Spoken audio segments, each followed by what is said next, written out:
He mockingly asked her to clean up a spill in front of elite guests while making jokes about her status.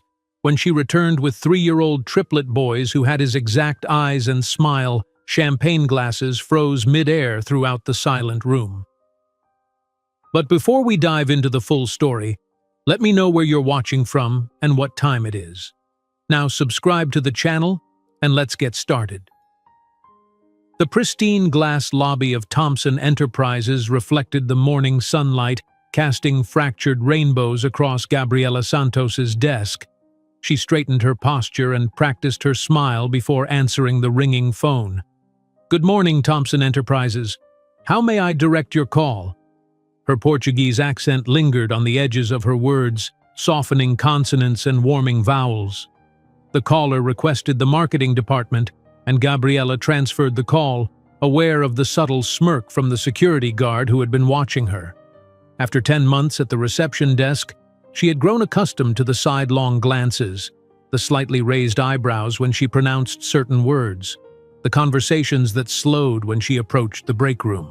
New York City in 2013 was supposed to be different. The city that welcomed the tired, the poor, the huddled masses yearning to breathe free. Wasn't that what the Statue of Liberty promised? Yet here, in this gleaming tower of capitalism, Gabriela often felt more foreign than she had the day she arrived from São Paulo. Her desk phone rang again. "Ms. Santos, please send up a coffee service to the executive conference room." The voice belonged to Janet, Mr. Thompson Sr.'s executive assistant. "Right away," Gabriela replied, careful to enunciate each syllable. As she coordinated with the catering staff, her eyes drifted to the textbook partially hidden beneath her desk calendar. Her business administration midterm at NYU was tomorrow, and she had planned to study during lunch break. Between full-time work and night classes, sleep had become a luxury she could rarely afford. That evening, Gabriela dragged herself up the 4 flights of stairs to her Brooklyn apartment. The elevator had been broken for weeks, and her landlord showed no signs of fixing it. Her roommate's television blared through the thin walls as Gabriela collapsed at the small desk wedged between her bed and the window. The city lights twinkled across the river, Manhattan's skyline a constant reminder of everything she was reaching for. She pulled out her textbooks, forcing her heavy eyelids to stay open. 3 more chapters before midnight. She could do this. She awoke with her face pressed against the page, drool smudging an important paragraph about market segmentation. The clock read 3:17 in the morning. Gabriela groaned, peeled herself from the desk and stumbled to bed, still in her work clothes. December arrived with a biting chill and the annual Thompson Enterprises holiday party. Gabriela had debated attending. Her worn black dress seemed woefully inadequate for the opulence of the Plaza Hotel, but her co-workers had insisted. "You never know who you might meet," her friend Lucia from accounting had said with a wink. The ballroom shimmered with crystal and silver, executives in designer suits mingling with their equally polished spouses. Gabriela nursed a glass of champagne in a corner, watching the social choreography unfold. "You don't look like you're having much fun." She turned to find Michael Thompson beside her. The vice president and heir to Thompson Enterprises stood tall and confident in a perfectly tailored tuxedo, his blue eyes intense under the chandeliers. "Mr. Thompson." Gabriela straightened, suddenly self-conscious. "I'm just taking it all in." "Please call me Michael." His smile revealed perfect teeth. "And you're Gabriela, right? From reception?" Her heart skipped. He knew her name. "Yes, that's right." "Your accent? Brazilian?" "São Paulo," she nodded. "Beautiful city. I visited once for a conference." He leaned closer. "Want to know a secret? These parties are insufferable. Same people, same conversations, year after year." The way he included her in his confidence made Gabriela smile genuinely for the first time that evening. Their conversation flowed easily as they moved to a quieter corner. Michael asked about her studies, seeming genuinely impressed when she described her scholarship at NYU. As midnight approached, he wrote his private number on a napkin. "I'd like to continue this conversation somewhere less crowded." Perhaps dinner next week? That dinner led to another, and soon they were meeting regularly at his luxurious apartment in Trump Tower. Gabriella knew the boundaries of their relationship. Michael never took her to industry events or introduced her to his family. Their relationship existed within the plush confines of his penthouse, where he would pour expensive champagne and trail the bubbling liquid across her skin.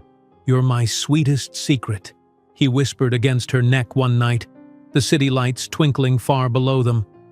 Gabriella tried to ignore the society pages that occasionally showed Michael with some blonde socialite at charity galas. When she asked about it, he kissed her forehead. "Just appearances, darling. Business requires certain performances." She almost believed him, almost. Spring bloomed across Central Park, and Gabriella's grades remained excellent despite her exhaustion. One morning in May, she woke with a peculiar nausea that didn't subside. After 3 days, she purchased a pregnancy test from a pharmacy far from her apartment. The bathroom floor was cold beneath her as she stared at the plastic stick. Not one, not two, but 3 pink lines appeared. Her hands trembled as she pulled out her phone and scheduled an emergency doctor's appointment. "Congratulations, Ms. Santos," the doctor said hours later, pointing to the ultrasound screen. "You're carrying triplets." The world seemed to tilt on its axis. Triplets. 3 babies. Gabriella placed a protective hand over her still flat stomach, terror and wonder fighting for dominance in her heart. That evening, she stood outside Michael's building, rehearsing her words. The doorman recognized her and nodded her through. In the elevator, she clutched a small gift box containing 3 tiny baby shoes she'd impulsively purchased on the way. Michael greeted her with a kiss. "This is a surprise. I thought you had class tonight." "I needed to see you." Her voice sounded distant to her own ears. "Can we sit down?" They settled on his leather sofa. Manhattan sprawled before them through floor-to-ceiling windows. Gabriella's hands trembled as she passed him the small box. "What's this?" he asked, a playful smile on his lips. "Just open it." Michael untied the ribbon and lifted the lid. His expression froze as he stared at the 3 miniature shoes. "I'm pregnant, Michael," her voice barely audible. "And the doctor confirmed they're triplets." His face transformed instantly, as if a mask had dropped away. The warmth vanished from his eyes, replaced by a coldness that made Gabriella shiver. "That's impossible." His voice was flat. "You must have been with someone else. Is this some kind of scheme?" The accusation struck like a physical blow. "You know there's no other man." Michael laughed, a harsh sound utterly unlike the warm chuckles she'd grown to love. "And you really think I, heir to Thompson Enterprises, would throw everything away for a Latina receptionist who can barely string together a sentence without butchering the grammar?" Each word pierced Gabriella like a knife. She watched, frozen, as he strode to his mahogany desk and yanked open a drawer. He pulled out a checkbook and filled it out with jerky movements. $5,000. He thrust the check toward her. "Enough to solve your problem and buy a ticket back to Brazil if you prefer. Don't contact me again. Security has been advised." Tears blurred her vision. "These are your children, Michael. Your heirs." "Heirs?" His laughter echoed through the apartment. "Thompson Enterprises won't be run by half-Brazilian bastards. You'll never be anything more than an immigrant lucky enough to have gotten this far. Go back to the work you actually deserve, serving coffee or cleaning offices." The words cut deeper than any physical wound could. Gabriella stood shakily, her body numb as Michael called building security. "Please escort Ms. Santos out. She won't be on the approved visitor list anymore."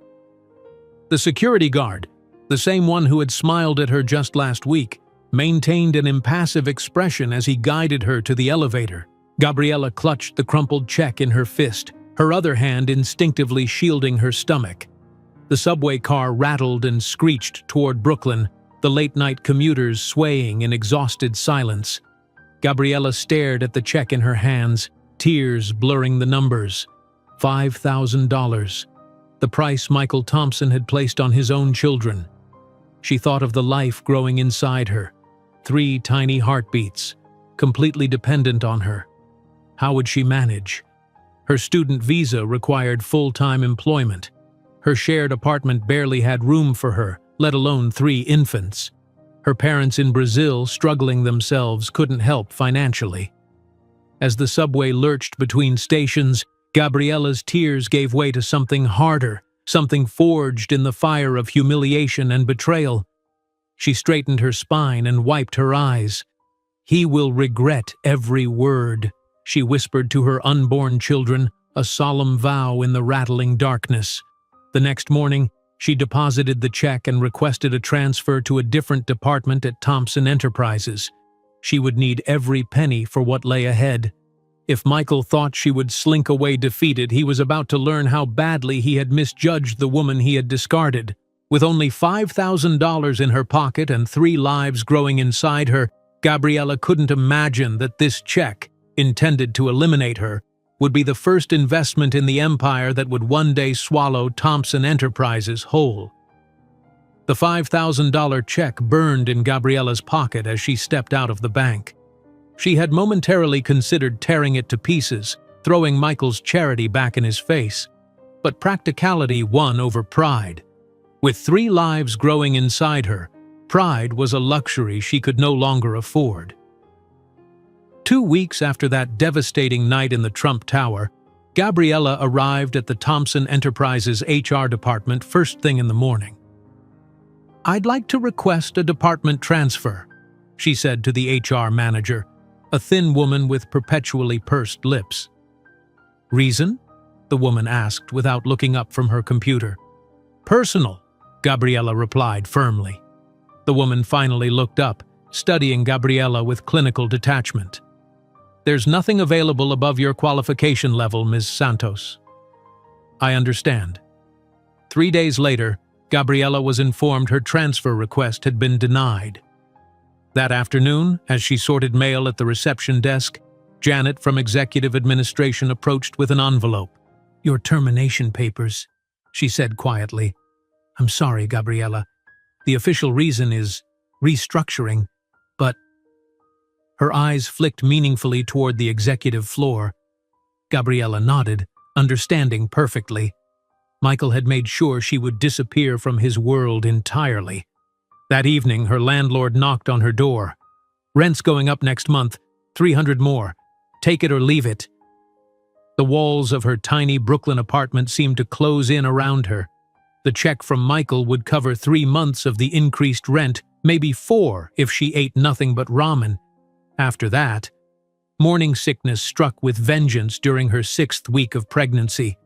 Gabriella knelt on the cold bathroom floor, emptying her stomach while trying not to wake her roommate. 3 times the hormones, 3 times the nausea. The doctor had explained this was common with multiples. By week 8, her carefully pressed business attire no longer fit her blooming body. Job interviews became exercises in strategic wardrobe manipulation, with loose blouses and unbuttoned jacket bottoms. The rejections piled up. Her student visa restrictions, the employment gap from Thompson Enterprises, and the economy still recovering from recession all worked against her. On a drizzly Tuesday morning, Gabriella sat in the waiting room of a corporate cleaning service. "Experience?" asked the manager, a heavy-set woman with tired eyes. "I cleaned houses in Brazil to pay for English lessons," Gabriella replied, omitting her business administration degree and her semester on the dean's list at NYU. "We clean offices, not houses. Night shift, minimum wage plus 50 cents. Start tomorrow, 10 p.m. to 6 a.m. Gabriella calculated quickly.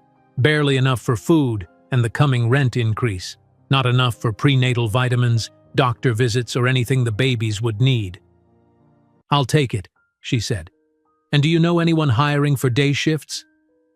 The next month passed in a blur of exhaustion. Gabriella mopped floors and emptied trash bins in corporate offices at night, watching executives work late, their eyes sliding past her as if she were invisible. During the day, she waited tables at a diner in Midtown, hiding her growing belly beneath a large apron. She slept in fractured 3-hour increments, often waking to rush to the bathroom, her body rebelling against the punishing schedule. The textbooks from her abandoned NYU courses gathered dust under her bed. One night, as she vacuumed the executive floor of a financial firm, Gabriella paused before an office almost identical to Michael's. The same mahogany desk, the same skyline view. She wondered if the man who worked here would also cast aside a woman carrying his children like garbage to be disposed of. "You're blocking my door!" Gabriella startled. A silver-haired executive stood watching her, briefcase in hand. "I'm sorry, sir," she mumbled, moving the vacuum cleaner aside. His eyes lingered on her face. "You don't look like the usual cleaning staff." "I'm just trying to pay my bills, sir." He nodded, seemingly satisfied with her answer, and walked away. Gabriella returned to vacuuming, her back aching from the weight of the triplets growing inside her. At the 3-month mark, her roommate confronted her. "You're pregnant, aren't you? I can't have a crying baby in here. My boyfriend's moving in next month anyway." "I understand," Gabriella said, her voice hollow. "I'll be out by the 1st. That night, she sat on a park bench counting her remaining money. The cleaning service paid in cash, the diner mostly in tips. After setting aside money for food and prenatal vitamins, she had barely enough for a security deposit on another apartment, certainly not enough for 3 months' rent up front, which most landlords required from someone with her credit history. A homeless woman pushed a cart past her, making eye contact briefly. Gabriella saw her own possible future reflected in the woman's weathered face. The following week, after being turned away from the 5th apartment viewing, Gabriella found herself at the intake desk of a women's shelter in Queens. "How far along are you?" asked the intake worker, a kind-faced woman with gray-streaked braids. 3 months. Triplets." The woman's eyebrows rose. "Father in the picture?" "No. We have a bed available for 30 days. After that, we'll need to reassess." The shelter room held 4 bunk beds, each occupied by women in various states of crisis. Gabriella placed her single suitcase under the bottom bunk assigned to her and lay down, one hand protectively cradling her stomach. "First night's the hardest," whispered the woman in the next bunk, her eye blackened from a recent beating. "It gets easier." Gabriella wasn't sure if she believed her. Despite everything, she continued studying whenever possible. Between shifts, she sat in public libraries with borrowed textbooks, determined to keep her mind active. She found a sympathetic professor who allowed her to complete assignments remotely, though she had to withdraw officially from NYU when she could no longer afford tuition. At 16 weeks pregnant, Gabriella's body could no longer hide her condition. The manager at the diner moved her from waiting tables to kitchen prep, away from customers' eyes. Her cleaning supervisor assigned her lighter duties, but the pay remained the same, barely enough to survive. The women at the shelter helped her apply for emergency Medicaid, ensuring she could continue prenatal care. Each ultrasound showed 3 healthy babies, developing perfectly despite their mother's circumstances. "Identical boys," the clinic doctor told her, "extremely rare with spontaneous triplets. They're fighters, like their mother." One rainy evening in her 5th month of pregnancy, after 16 hours of continuous work between her 2 jobs, Gabriella served a late dinner to a regular customer at the diner. The woman always ordered the same thing: Greek salad, dressing on the side, and unsweetened iced tea, and always left a generous tip. "You look exhausted," the woman commented, watching Gabriella struggle to refill her water glass. "I'm fine, ma'am," Gabriella replied automatically. The room suddenly tilted. Gabriella heard glass shattering as the water pitcher slipped from her grasp. Then darkness. She awakened to bright lights and the antiseptic smell of a hospital room. The customer from the diner sat beside her bed, typing on a laptop. "Welcome back," the woman said, setting her computer aside. "I'm Lucy Miller. The ambulance. I can't afford—" "Already taken care of," Lucy interrupted. "The doctors say you're severely dehydrated and anemic. They want to keep you overnight for observation." Tears filled Gabriella's eyes. "I have to work tomorrow. Both jobs." "Both?" Lucy raised an eyebrow. Perhaps it was the exhaustion, the hormones, or simply reaching her breaking point, but Gabriella found herself telling this stranger everything. The affair with Michael, the pregnancy, the rejection, the struggle to survive. Lucy listened without interruption, her expression growing increasingly troubled. "And Thompson never offered any support beyond that initial check?" Gabriella shook her head. "He made it clear he wanted nothing to do with the babies or me." Lucy closed her laptop with a decisive click. "I run an environmental consulting firm in Astoria. It's small but growing. I need an administrative assistant who understands business operations. The position comes with health insurance." Gabriella stared at her. "Why would you help me? You don't even know me." "I know enough," Lucy replied. "I know you're working 2 physically demanding jobs while pregnant with triplets. I know you're still studying business administration despite everything. That tells me you're exactly the kind of person I want working for me." "I can't accept charity," Gabriella said quietly. "This isn't charity. It's an opportunity. One you've earned through your determination. My spare bedroom is yours until you find your footing."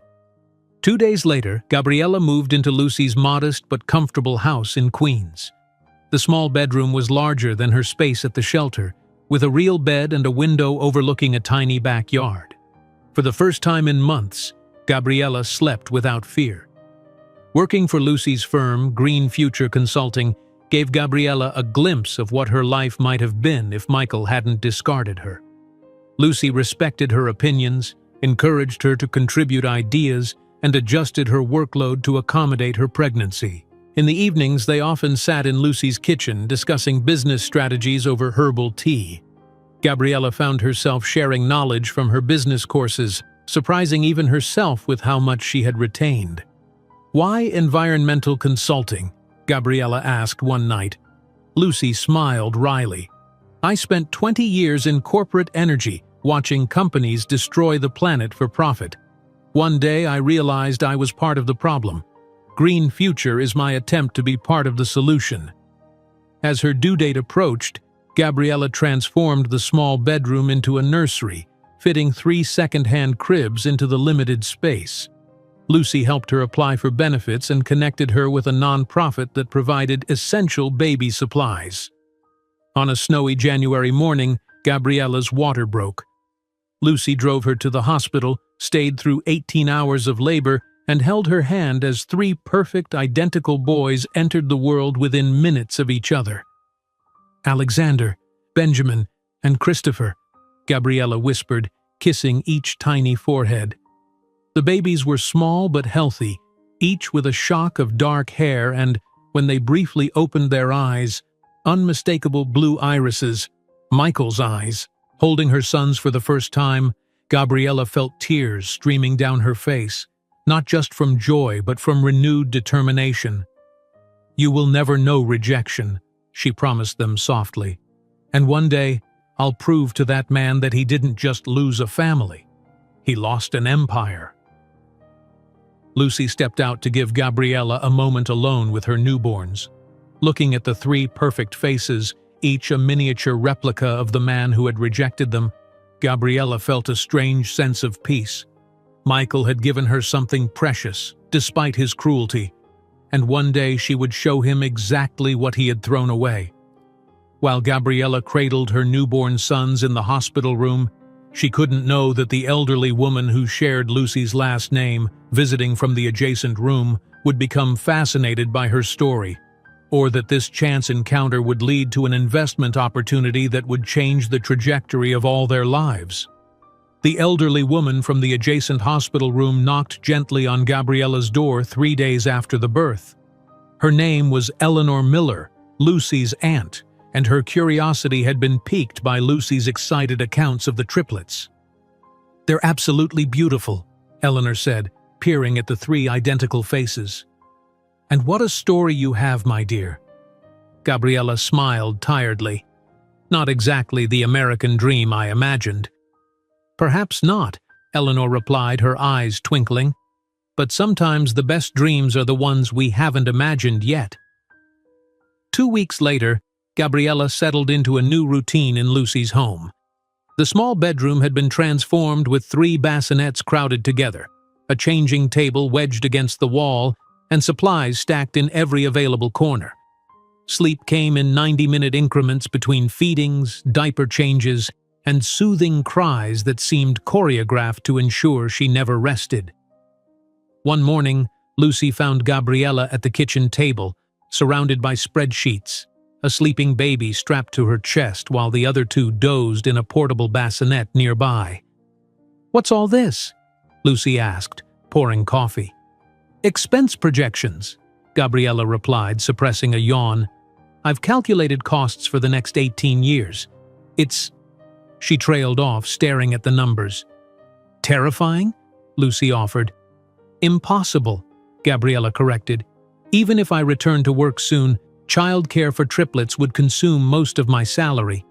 Lucy studied the spreadsheets, impressed by their detail. "You've got a head for numbers." "Business administration," Gabriella reminded her. "I was halfway through my MBA when—" She gestured to the babies. "When life had other plans," Lucy finished for her. "Have you considered finishing your degree?" Gabriella laughed without humor. "Between 3 newborns and work? Besides, I can't afford tuition. There are online programs, scholarships for single mothers. It won't be easy, but if anyone can manage it." That afternoon, while the triplets napped, Gabriella researched her options. Lucy was right. There were possibilities she hadn't considered. By evening, she had applied to 3 online MBA programs and identified potential scholarships. 4 months after the birth, Gabriella started working remotely for Green Future Consulting while taking online courses. Her days became a blur of spreadsheets, assignments, feedings, and 2 short naps. She worked while the babies slept, often staying up until 3 in the morning to complete coursework. One night, Lucy found her asleep at the kitchen table, her forehead resting on her laptop keyboard. A half-finished report glowed on the screen, and beside her, a textbook lay open to a chapter on sustainable business practices. "Gabriella," Lucy said gently, touching her shoulder, "you can't keep this up." Gabriella jerked awake, momentarily disoriented. "The boys are sleeping. For now." Lucy sat across from her. "You're pushing too hard." "I don't have a choice," Gabriella replied, rubbing her eyes. "I need this degree to give them a better life." "I understand ambition, but you need to pace yourself. This is a marathon, not a sprint." Later that week, Lucy brought home a proposal. She'd restructured her consulting business to give Gabriella flexible hours and a modest salary increase. Additionally, she'd converted her rarely used dining room into a makeshift nursery, allowing Gabriella to work with the babies nearby. "This is too generous," Gabriella protested. "It's practical," Lucy countered. "Your analysis of the Westchester Solar Project saved us thousands. I'm investing in talent." As the triplets reached 6 months, their personalities began to emerge. Alexander, the firstborn, watched everything with intense focus. Benjamin explored constantly, testing boundaries and materials. Christopher responded dramatically to music, waving his tiny hands when Gabriella sang. "They're extraordinary," Lucy commented one evening, watching Benjamin methodically stack blocks while Alexander observed and Christopher provided percussion by banging a spoon. "They are," Gabriella agreed softly. "Sometimes I look at them and see him, the shape of their eyes, the way Alex tilts his head when he's curious. It's like having 3 tiny reminders of Michael." "Does that bother you?" Gabriella considered the question. "Not anymore. They may have his features, but their hearts and minds will be shaped by love, not rejection." By the triplets' first birthday, Gabriella had completed half of her online MBA program with a perfect GPA. Green Future Consulting had grown, adding 2 full-time staff and expanding to larger offices in Astoria. Lucy insisted that Gabriella bring the boys to work 2 days a week, transforming a storage room into a playpen area. It's not conventional, Lucy admitted, but neither are we. The community they'd built surprised Gabriella. Lucy's employees took turns entertaining the triplets during meetings. Clients often brought gifts for the boys. Even Eleanor, now a frequent visitor, volunteered to babysit occasionally. One evening, after the boys had been put to bed, Lucy approached Gabriella with an unusual proposal. "I've been reading about a problem with energy storage for solar installations," she began, spreading articles across the kitchen table.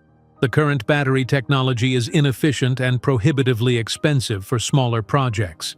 Gabriella nodded, familiar with the issue from several client complaints. "What if there was a more affordable solution?" Lucy continued. "Something that could make renewable energy viable for more communities?" For hours they discussed possibilities, sketching ideas and running preliminary calculations. Gabriella's business background complemented Lucy's environmental expertise perfectly. By midnight, they had the outline of a concept that seemed promising. "We should patent this," Lucy said finally. "Patent what? It's just an idea right now." "Ideas become innovations with the right minds behind them," Lucy replied. "And I think we have the right minds." Over the next 6 months, while continuing her MBA studies and raising the triplets, Gabriella worked with Lucy to refine their energy storage concept.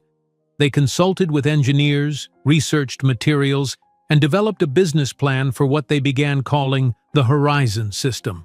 When the boys turned 2, Gabriella completed her MBA with honors. The ceremony was small, but meaningful. Lucy and Eleanor sat in the audience holding the toddlers, who clapped enthusiastically when Gabriella crossed the stage, even though they didn't understand the significance. That night, while the boys slept peacefully in their beds, Gabriella and Lucy celebrated with champagne on the small balcony of their now shared apartment. "I have something for you," Lucy said, handing Gabriella an envelope. Inside was paperwork for a new business entity, Horizon Innovations, LLC. "We're partners," Lucy explained. 50-50. The patent application for our storage system is being filed next week." Tears filled Gabriella's eyes. "Lucy, I can't possibly—" "You can and you will," Lucy interrupted firmly. "This isn't charity, it's recognition of your brilliance and hard work. The Horizon system wouldn't exist without you." Later that night, unable to sleep despite exhaustion, Gabriella opened her laptop and searched for Michael Thompson. His father had passed away 6 months earlier, and Michael had assumed leadership of Thompson Enterprises. The company was now focusing on aggressive acquisitions, often dismantling smaller competitors for parts and patents. A recent photo showed Michael at a charity gala, a model thin blonde on his arm. His face seemed harder than she remembered, his smile not reaching his eyes. The caption identified the woman as his third girlfriend that year. Gabriella felt nothing. Not anger, not pain, not even satisfaction at his apparent emotional emptiness. She closed the laptop and walked to the boys' room, watching their peaceful sleep. Alexander's thumb was in his mouth.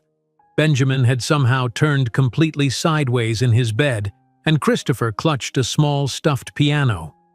"You're missing everything," she whispered to the absent father, "and someday you'll realize what that cost you." When the triplets turned 3, Horizon Innovations secured its first municipal contract to install their revolutionary storage system for a small solar farm in New Jersey. The project was modest, but it proved their concept worked in real-world conditions.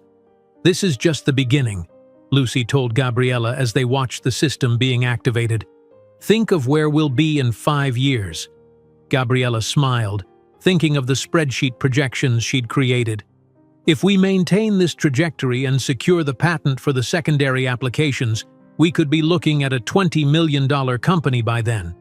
Lucy laughed, always the pragmatic one. "I was thinking bigger." "How much bigger?" "Industry-changing bigger." That night, after reading bedtime stories to the boys, 3 books, 1 for each child as they insisted, Gabriella created characters about 3 little inventors who saved the world. Alexander wanted to know how the machines worked, Benjamin asked why the problem existed in the first place, and Christopher wanted the story to include songs. As she tucked them in, Christopher asked the question she'd been expecting for months. "Mama, why don't we have a daddy like Leo at preschool?" Gabriella sat on the edge of the bed, choosing her words carefully. Families come in many different shapes. Some have a mom and dad, some have two moms or two dads, some have just one parent. "We have two moms," Alexander pointed out, referring to Lucy. "That's right," Gabriella agreed. "You have two moms who love you very much." "But no dad?" Benjamin persisted. "No dad," Gabriella confirmed gently. "And that's okay." The questions were simpler than she'd feared, their young minds accepting her answers without the complications adults would add. Someday they would want more details, but for now, this was enough. Later that evening, Lucy found Gabriella studying reports on Thompson Enterprises. The company had recently faced criticism for environmental violations at several of its subsidiaries. "Why do you still keep tabs on them?" Lucy asked, peering over her shoulder. Gabriella didn't look up from the screen. "It's not obsession, Lucy. It's strategy. Knowing your enemy is the first step to surpassing them." "Enemy? That sounds personal?" "It is personal," Gabriella admitted, "but it's also business. Thompson operates in sectors adjacent to renewable energy. Eventually, our paths will cross." Lucy studied her partner's determined expression. "You're planning something beyond horizon, aren't you?" Gabriella finally looked up, her eyes clear and focused. "Let's just say I'm taking a long-term view of justice." The next day, Gabriella opened a small investment account with $5,000, the exact amount of Michael's dismissive check. She named it Future Horizons and made its first purchase, 10 shares of Thompson Enterprises stock. While the first investors began knocking on Horizon Innovations' door, no one suspected that the small investment fund Gabriella had just created with her first savings had a single target: silently acquiring shares of Thompson Enterprises. The small investment account that Gabriella had established held only a symbolic meaning at first. 10 shares of Thompson Enterprises stock weren't going to change anything in the immediate future, but the act itself felt like planting a seed that would someday grow into something Michael could no longer ignore. 3 years passed with the rhythm of seasons changing outside the windows of their modest Astoria apartment. Horizon Innovations grew from a promising concept into a tangible business with real clients and growing revenues. The small office Lucy had rented in a converted warehouse became their headquarters, filled with second-hand furniture, technical diagrams, and a corner dedicated to the triplets, complete with tiny desks and educational toys. On a crisp autumn morning, Gabriella arrived early at the office, preparing for a presentation to the sustainability board of a small town in Connecticut. The boys, now 3 years old, tumbled in behind her, their identical faces alight with the energy only toddlers possess. "Mama, look!" Alexander held up a drawing of what appeared to be a solar panel, remarkably accurate for a 3-year-old. "That's wonderful, meu amor," Gabriella praised, pinning it to the corkboard already covered with their artwork. Lucy arrived carrying coffee and pastries. "The future engineers of Horizon Innovations have arrived, I see." The boys rushed to her, wrapping their arms around her legs. In the 3 years since their birth, Lucy had become as much their mother as Gabriella. The 4 of them had formed an unconventional but loving family unit. "Are you ready for the presentation?" Lucy asked, setting down the coffee. Gabriella nodded, organizing her notes one final time. "The Danbury board seems receptive based on our preliminary discussions. If we can secure this contract, it could open doors to other municipalities. And if they're skeptical? Then I'll remind them that our system costs 20% less than traditional storage methods and has twice the efficiency." The presentation took place in a wood-paneled town hall before 5 middle-aged men who regarded Gabriella with thinly veiled skepticism. Her accent, though softer after years in New York, still marked her as an outsider, Her youth and gender didn't help matters. "Ms. Santos Miller," began the chairman, emphasizing her hyphenated surname with subtle condescension, "your proposal is certainly ambitious, but our town has always used traditional power systems. Why should we be guinea pigs for an unproven technology?" Gabriella smiled, remembering similar dismissive tones from executives at Thompson Enterprises. "With respect, Mr. Chairman, your current system costs taxpayers an additional $43,000 annually in unnecessary energy loss. Our system would eliminate that waste while transitioning your municipal buildings to clean energy." For 40 minutes, she addressed every concern with precise data and clear explanations, transforming skepticism into cautious interest. By the end, the board agreed to a pilot installation for the town hall building. Outside, Lucy waited with the triplets, who had been entertained by Lucy's assistant during the meeting. "Well?" Lucy asked. Gabriella's smile said everything. "They're starting with one building, but the contract includes an option for the entire municipal system if the pilot meets benchmarks." That evening, they celebrated with cheap champagne in plastic cups at the office. The boys joined the toast with apple juice, giggling as the adults clinked their glasses together. "To Horizon's first major contract," Lucy declared. "And many more to come," Gabriella added. Later that week, Gabriella sat across from a loan officer at the third bank they'd visited. The first two had already rejected their application for expansion capital. "Your business model is—" The man paused, scanning the documents. "Ambitious for a company with your limited track record. Our limited track record includes a municipal contract and 3 commercial installations, all completed on time and under budget," Gabriella countered. The man peered at her over his glasses. "Ms. Santos, while your academic credentials are impressive, the bank has concerns about the stability of leadership." "Meaning?" "Meaning that as a single mother of 3 young children, your ability to fully commit to growing this business raises questions for our lending committee." Gabriella stiffened. "I've maintained a perfect GPA through an MBA program while raising triplets and building a company from scratch. Does that suggest a lack of commitment to you?" The loan was denied. The rejection letter arrived 3 days later, wrapped in polite corporate language that couldn't disguise the underlying prejudice. "Third rejection," Gabriella sighed, showing the letter to Lucy as they closed up the office that evening. "Maybe we need to consider outside investors." Lucy shook her head.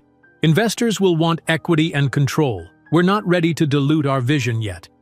"Then how do we expand without capital?" "We get creative," Lucy replied, "and we prove them wrong, one contract at a time." That night, after putting the boys to bed with stories about brave inventors solving impossible problems, Gabriella sat at the kitchen table with her laptop. She pulled up the Thompson Enterprises annual report, studying the company's recent acquisitions and divestitures. Under Michael's leadership, the company had grown more aggressive, often at the expense of ethical considerations. Lucy found her still working past midnight. "You should sleep," she advised, setting a cup of tea beside the computer. "Just researching the competition," Gabriella replied without looking up. Lucy glanced at the screen. "Thompson again? Why do you care about them when we have our own challenges?" Gabriella finally looked up. "It's not obsession, Lucy. It's strategy. Knowing your enemy is the first step to surpassing them." "Enemy? That sounds personal." "It is personal," Gabriella admitted, "but it's also business. Thompson operates in sectors adjacent to renewable energy. Eventually, our paths will cross." Lucy studied her partner's determined expression. "You're planning something beyond Horizon, aren't you? Let's just say I'm taking a long-term view of justice."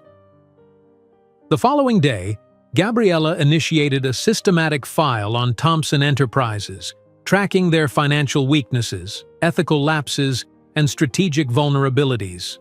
She noted how Michael had gutted the company's research division while expanding its lobbying budget. The Thompson name still carried weight, but the foundation was showing cracks. As summer approached, Horizon secured 2 more small contracts. The successful implementation of their storage system at the Danbury Town Hall had generated positive press in industry publications. A technology journalist visited their modest operation, initially skeptical but increasingly impressed as Gabriella demonstrated the system's capabilities. "This could revolutionize municipal energy storage," he noted, taking photographs of their prototype. 2 weeks later, his article appeared in a prominent tech journal. "Startup led by immigrant entrepreneur revolutionizes energy storage." The piece highlighted not only the technology but Gabriella's unlikely journey from MBA student to innovative business leader. The morning the article was published, Gabriella carefully cut it out and pinned it to her office wall. Beneath it, she placed Alexander's childish drawing of a solar panel. The phone began ringing almost immediately. Potential clients, curious investors, even larger competitors interested in partnerships. Lucy hired a receptionist to handle the sudden influx of calls. "This is what traction feels like," Lucy observed as they reviewed the new inquiries. Among the emails was one from a small angel investment group specializing in clean technology. They were offering $500,000 for a 15% stake in Horizon Innovations. "Should we consider it?" Gabriella asked, showing Lucy the proposal. "500,000 would fund the expansion we need," Lucy acknowledged, "but 15% is steep." "We'd maintain control," Gabriella pointed out. "And with this capital, we could fulfill multiple contracts simultaneously." After a week of negotiation, they accepted a modified offer, $400,000 for 12%, with Gabriella and Lucy retaining majority control. The influx of capital allowed them to hire 3 engineers, lease better equipment, and move to a larger office space in Long Island City, with a proper area for the boys. The day they moved into the new office, Gabriella stood by the windows overlooking the East River, Manhattan's skyline gleaming in the distance. Somewhere in those towers, Michael Thompson was probably sitting in a corner office, unaware that the woman he had discarded was building something that would one day challenge his inheritance. As Horizon Innovations grew, so did the Triplets. Now approaching their 4th birthday, they attended a progressive preschool that accommodated their precocious minds. Alexander already showed an uncanny ability with numbers, Benjamin constantly questioned how things worked, and Christopher had begun piano lessons, his small fingers surprisingly dexterous on the keys. One evening, as Gabriella helped the boys prepare for bed, Alexander asked the question she'd been anticipating. "Mama, why don't we have a daddy like Leo at preschool?" Gabriella sat on the edge of the bed, choosing her words carefully. "Families come in many different shapes. Some have a mom and dad, some have 2 moms or 2 dads, some have just one parent." "We have 2 moms," Alexander pointed out, referring to Lucy. "That's right," Gabriella agreed. "You have 2 moms who love you very much." "But no dad," Benjamin persisted. "No dad," Gabriella confirmed gently. "And that's okay." The questions were simpler than she'd feared, their young minds accepting her answers without the complications adults would add. Someday they would want more details, but for now, this was enough. As the boys drifted to sleep, Gabriella checked her investment account. The small fund had grown modestly, and she had systematically purchased additional Thomson Enterprises shares whenever her budget allowed. It was still a negligible stake, less than 1%, but the foundation was being laid. That night, she read about Michael's latest business move. Thomson Enterprises had acquired a struggling manufacturing company, immediately laying off 30% of its workforce while Thompson himself was photographed at the Monaco Grand Prix with his latest girlfriend. Gabriella closed the laptop and walked to the boys' room, watching their peaceful sleep. Alexander's thumb was in his mouth. Benjamin had somehow turned completely sideways in his bed, and Christopher clutched a small, stuffed piano. "You're missing everything," she whispered to the absent father. "And someday you'll realize what that cost you." While the first investors began knocking on Horizon Innovations' door, No one suspected that the small investment fund Gabriella had just created with her first savings had a single target: silently acquiring shares of Thomson Enterprises.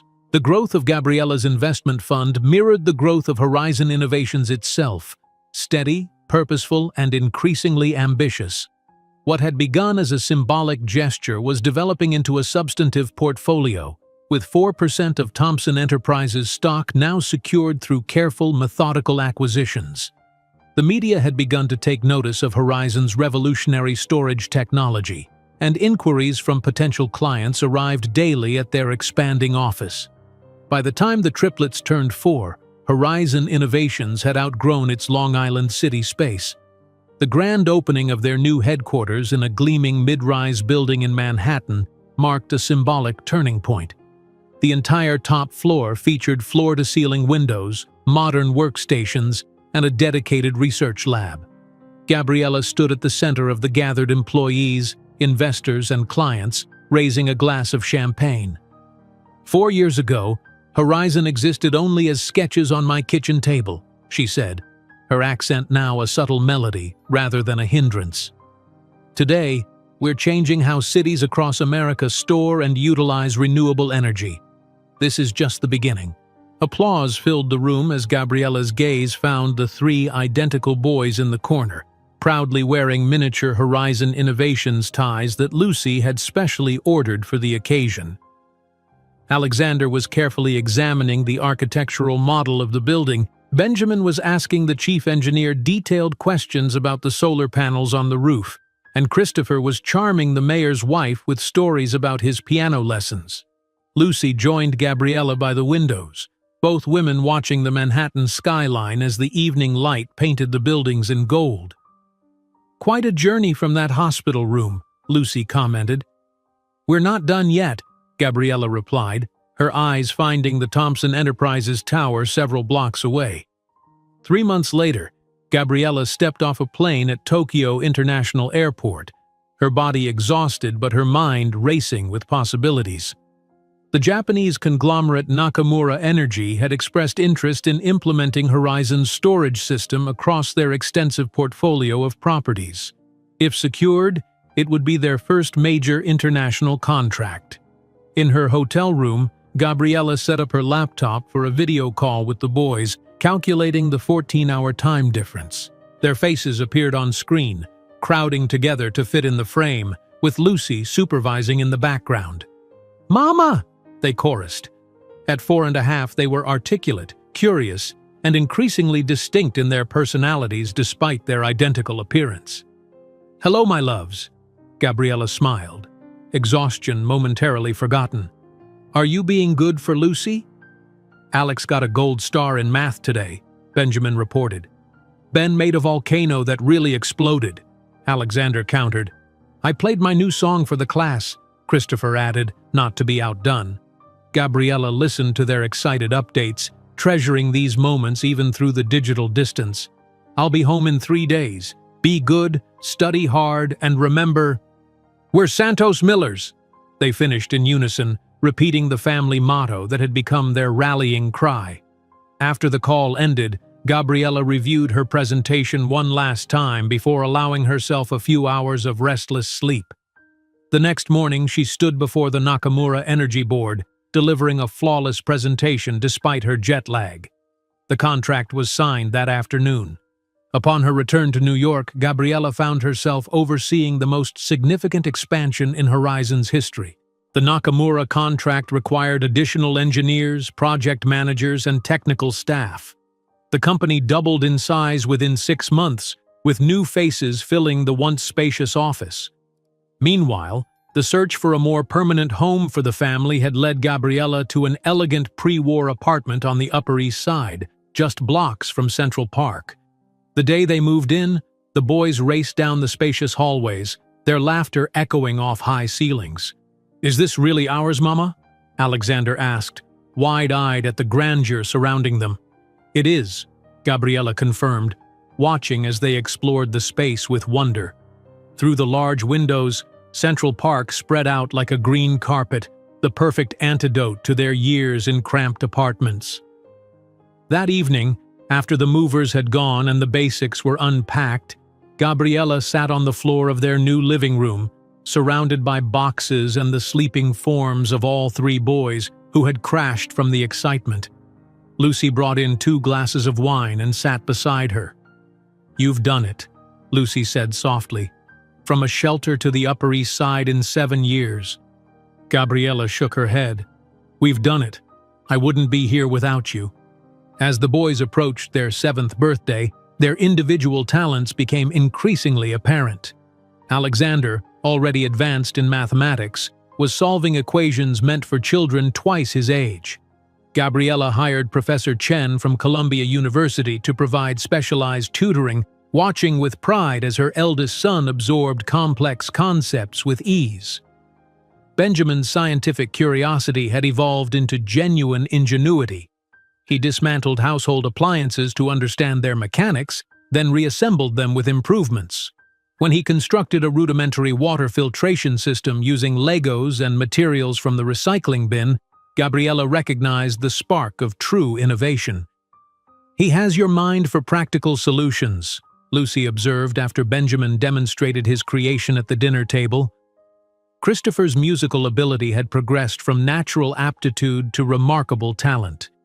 His piano teacher, a stern Russian woman who rarely offered praise, suggested he audition for the prestigious Manhattan School of Music's preparatory division. Watching him play, his small fingers moving with precision and feeling beyond his years, Gabriella felt a complex mixture of pride and sadness. "He has his father's hands," she whispered to Lucy during one of Christopher's recitals. "But your heart," Lucy replied firmly. The question Gabriella had been anticipating came one evening as she helped the boys with their homework. Alexander, ever the direct one, looked up from his mathematics workbook. "Why don't we have a dad like the other boys?" The question silenced the room. Benjamin set down his science project, and Christopher stopped practicing finger exercises on the table edge. All 3 identical faces turned to her, their blue eyes, Michael's eyes, full of innocent curiosity. Gabriella set down her pen, choosing her words carefully. "You have 2 mothers who love you very much. Some families are different." "But where is our real dad?" Benjamin pressed. "Everyone else knows who their dad is." The word "real" stung, though Gabriella knew he hadn't meant it cruelly. She glanced at Lucy, who gave an encouraging nod. "Your father wasn't ready to be a dad," Gabriella said simply. "Sometimes adults make choices that aren't about the children, but about their own fears." "Doesn't he want to know us?" Christopher asked, his sensitive nature evident in the slight tremble of his voice. Gabriella gathered all 3 into her arms, breathing in the scent of their hair. "Anyone who doesn't want to know you is missing the most wonderful gift in the world. When you're older, I'll tell you more." The answer satisfied them temporarily, but Gabriella knew the questions would return with increasing complexity as they grew older. That night she added another entry to the private journal she kept for each boy, a record of their lives that included the truth about their father, to be shared when they were ready. As Horizon Innovations continued its meteoric rise, Gabriella found herself increasingly in the public eye. Industry publications featured profiles on the innovative company and its dynamic CEO. Invitations to speak at conferences and universities arrived regularly. With each public appearance, Gabriella's confidence grew, her story inspiring other immigrant entrepreneurs and single mothers. During this period of expansion, Lucy received news that changed everything. The persistent cough she had attributed to New York's winter air was diagnosed as stage 3 lung cancer. "I've never even smoked," she said incredulously as she showed Gabriella the test results in the privacy of their home office. "The prognosis isn't good. We need to talk about the future." Gabriella felt the world tilt beneath her, memories of her pregnancy and Lucy's life-saving intervention flashing through her mind. "We'll fight this. The best doctors, experimental treatments, whatever it takes." Lucy shook her head, pragmatic as always. "We'll fight, but we also need to plan. The boys, the company." We need to protect what we've built." The following week, Gabriella met with the family's attorney, a formidable woman who specialized in complex family structures. "Lucy wants to legally adopt the boys as co-mother," Gabriella explained. "Is that possible given our non-romantic relationship?" The attorney nodded. "Second parent adoption doesn't require marriage in New York State. But I have to ask, is there a biological father in the picture who might contest this?" Gabriella's expression hardened. "Legally, no. He has never acknowledged paternity, provided support, or shown any interest in their existence. Nevertheless, a man with resources could potentially cause complications if he ever decided to claim parental rights. Then we need to ensure that never happens," Gabriella stated firmly. The adoption process proceeded swiftly, expedited by Lucy's diagnosis. The ceremony was intimate, just the family, the attorney, and the judge in her chambers. The boys, understanding this was important but not fully comprehending why, wore their best suits and solemnly repeated their new hyphenated surname, Santos Miller.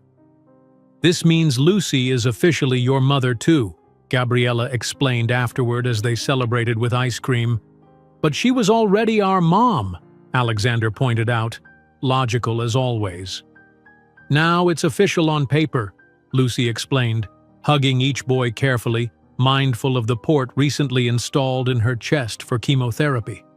"So we have two official moms?" Benjamin clarified. "Yes," Gabriella confirmed. "Two mothers who love you more than anything in the world." That evening, after the boys were asleep, Gabriella checked her investment account. Through careful management and strategic purchases, the fund now controlled 8% of Thomson Enterprises stock, still a minority position, but growing steadily. The company's performance had weakened under Michael's leadership, making the shares more affordable with each quarter. The following day, Gabriella attended a board meeting at Horizon's headquarters. The company had grown to employ over 50 people, many of them experienced executives hired from larger corporations. As CEO, Gabriella now commanded respect from people who might once have dismissed her. Older men in expensive suits who nodded attentively as she outlined the company's global expansion strategy. After the meeting, Gabriella took a detour on her way back to the office. The Thomson Enterprises building stood imposing against the skyline, its logo prominently displayed across the facade. Gabriella walked through the lobby, no longer a nervous receptionist but a confident CEO in her own right. Several employees glanced at her with vague recognition, unable to place where they had seen her before. At the reception desk, her old position, Gabriella requested a meeting with the sustainability department. The young man at the desk, unaware of her history with the company, directed her to the 32nd floor. As the elevator ascended, Gabriella reflected on the symmetry of the moment. 10 years ago, she had stood in this same elevator, a pregnant receptionist terrified of losing everything. Today, she returned as the CEO of a rising competitor, with 3 brilliant children and a growing stake in the company that had once discarded her. The sustainability director greeted her with the deference reserved for potential partners. "Ms. Santos Miller, we've been following Horizon's innovations with great interest. Perhaps there's potential for collaboration." Gabriella smiled diplomatically. "Perhaps, though I understand Thomson Enterprises has historically prioritized short-term profits over sustainable practices. Under new leadership, we're exploring more progressive directions," he assured her. Gabriella nodded, knowing the new leadership was Michael, whose primary innovation had been cutting corners while maximizing executive compensation. "I look forward to seeing that evolution reflected in your quarterly reports." That night, Gabriella and Lucy sat beside the boys' beds, watching them sleep after an exhausting day at the Natural History Museum. Lucy, visibly weakened by her recent treatment, reached out to stroke Christopher's hair. "Promise me you'll tell them everything someday," she whispered. "The good and the bad. They deserve to know their story." "I promise," Gabriella replied, taking Lucy's hand. "When they're ready." As she watched Lucy drift to sleep after another chemotherapy session, Gabriella reflected on how fate had brought this extraordinary mentor into her life, without suspecting that in just 2 years, Lucy's legacy would become the final weapon in her vengeance against Michael Thompson. As Lucy drifted to sleep, the soft rhythm of her breathing mirrored the gentle rise and fall of the boys' chests in the next room. Gabriella sat alone at the kitchen table, her laptop open to the latest Thompson Enterprises quarterly report. The numbers told a story of mismanagement disguised as aggressive expansion, Michael's signature strategy. She closed the file and opened her investment portfolio. 8% and growing. Patient, methodical, inevitable. Winter descended upon New York with unusual ferocity that year. Snow piled in drifts along Park Avenue as Gabriella walked Lucy to her treatments at Memorial Sloan Kettering. Lucy's once sturdy frame had grown frail, her vibrant energy diminishing with each passing week despite the cutting-edge therapies they'd secured. "I've revised my will," Lucy mentioned casually as they sat in the private treatment room, chemotherapy drugs flowing through the port in her chest. "Made some changes you should know about?" Gabriella set aside the quarterly projections she'd been reviewing. "What changes?" "I've established a trust for the boys, of course, but I've also created something else, the Miller Fund, dedicated to supporting women-led enterprises in sustainable technology." "Lucy, please don't..." "Don't what? Plan for reality?" Lucy's smile was gentle but firm. "We both know where this is heading, Gabriella. My oncologist has stopped using the word remission and started using comfort care." Tears threatened, but Gabriella blinked them away. Lucy deserved better than emotional indulgence. "Tell me about this fund," she said instead. Lucy's eyes brightened with purpose. "It's structured to operate independently, but with you as the principal advisor. The initial endowment is significant, my family money plus the insurance." "Insurance?" "I took out a policy when we started Horizon, $8 million. It seemed excessive then, but now..." She shrugged. "The fund will have roughly $12 million to start." Gabriella took Lucy's hand, noting how light it felt, how prominent the veins had become. "You've thought of everything." "Not everything," Lucy admitted.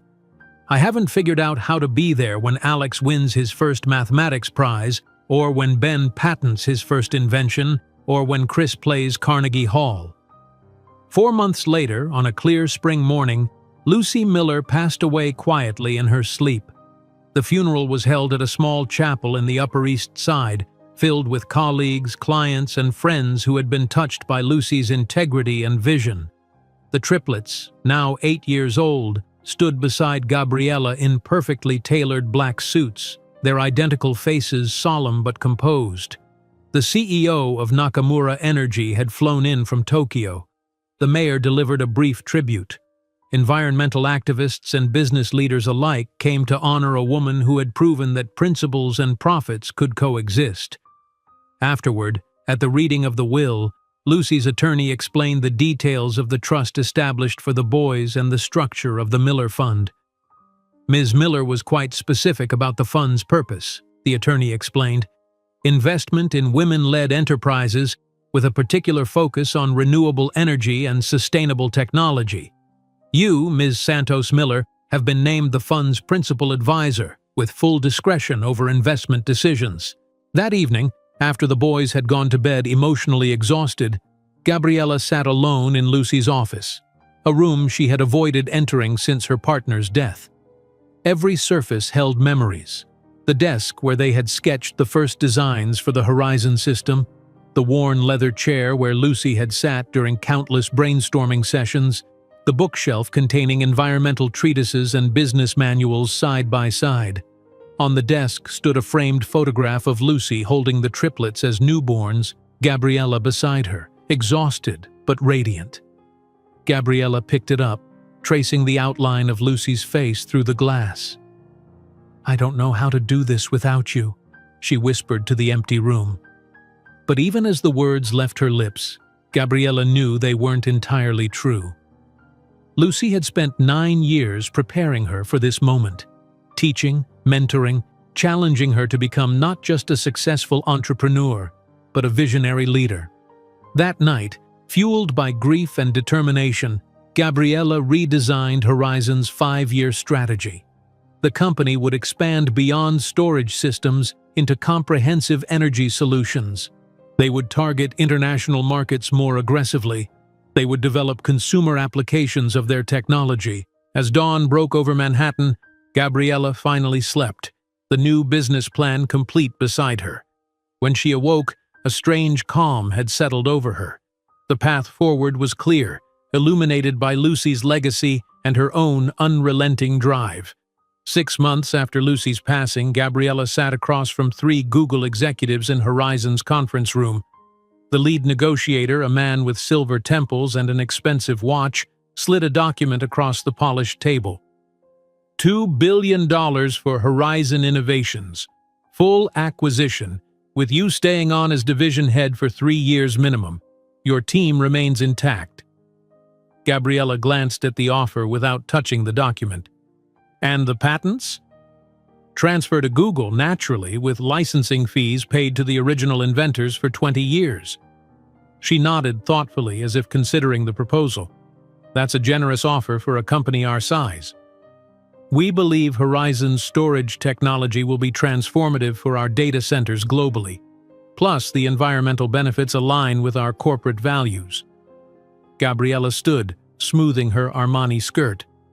I appreciate your interest, but Horizon isn't for sale. Not at $2 billion, not at any price. The executives exchanged confused glances. Perhaps you should discuss this with your board before making such a definitive statement. I am the board, Gabriella replied simply. 51% ownership has its privileges, but I'd be happy to discuss licensing arrangements for specific applications. That evening, Gabriella attended a parent-teacher conference at Harvard Junior Academy, where all 3 boys had earned merit scholarships. The prestigious preparatory school occupied a historic building near Columbia University, its hallways lined with photographs of alumni who had gone on to illustrious careers. Alexander's mathematical abilities are simply extraordinary, his teacher explained, showing Gabriella a problem set that appeared to contain university-level calculus. We've arranged for him to study with a mathematics professor from Columbia twice weekly. In Benjamin's classroom, his science teacher proudly displayed a water purification prototype the 8-year-old had designed. He's identified a novel approach to removing microplastics. We've suggested he enter it in the National Science Foundation's Young Innovator competition. Christopher's music instructor, a former concert pianist, spoke with barely contained excitement. His technical proficiency is remarkable, but it's his emotional interpretation that's truly unique in a child his age. The Manhattan School of Music has expressed interest in adding him to their pre-college program. As Gabriella walked the ornate corridors between meetings, she couldn't help but imagine Michael's reaction if he could see these extraordinary boys, his sons, thriving despite his rejection. Each achievement felt like a personal vindication, proof that his dismissal had been the beginning of something remarkable, not the end. 2 weeks later, Alexander stood on a stage accepting a national mathematics medal, his brothers cheering loudly from the audience. Gabriella watched from the front row, her chest tight with pride and a complex emotion she couldn't quite name, something between triumph and sorrow that these moments weren't being shared with the boy's father, not because he deserved to share them, but because the boys deserved to be witnessed fully by all those who should love them. The questions about their father became more direct as the boys grew older. One evening, as Gabriella helped them with homework at the dining table, Benjamin looked up from his science project. Everyone else knows who their father is, he said abruptly. Why can't we know? Alexander and Christopher stopped working, their attention immediately captured. This was clearly a discussion they'd had among themselves. Gabriella set down her pen. Your father wasn't ready to be a father. When you're older, I'll tell you more.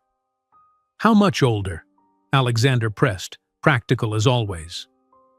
"When you're old enough to understand adult decisions and their consequences," Gabriella replied carefully. "We're not babies anymore," Christopher said quietly. "We understand more than you think." Gabriella looked at their identical faces, so reminiscent of Michael, yet uniquely their own. "I know you do. And I promise, when the time is right, I'll tell you everything.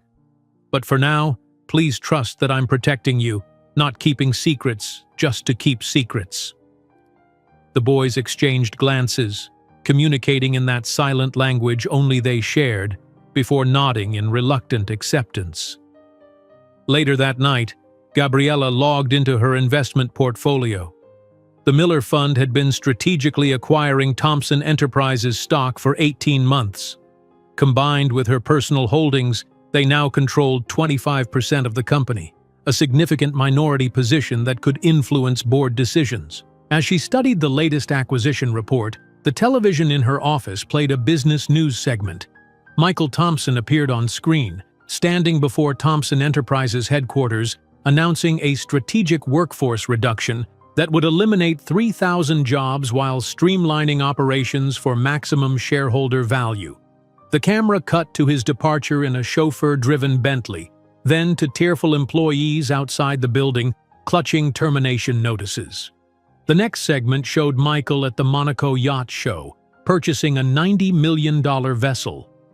Gabriella closed the portfolio report and opened a new document, beginning to outline the next phase of her plan. The Miller Fund would accelerate its acquisition of Thomson shares over the coming year, focusing on blocks held by institutional investors who had grown dissatisfied with Michael's leadership. 2 days later, Gabriella attended an industry leadership summit where Michael was scheduled as the keynote speaker.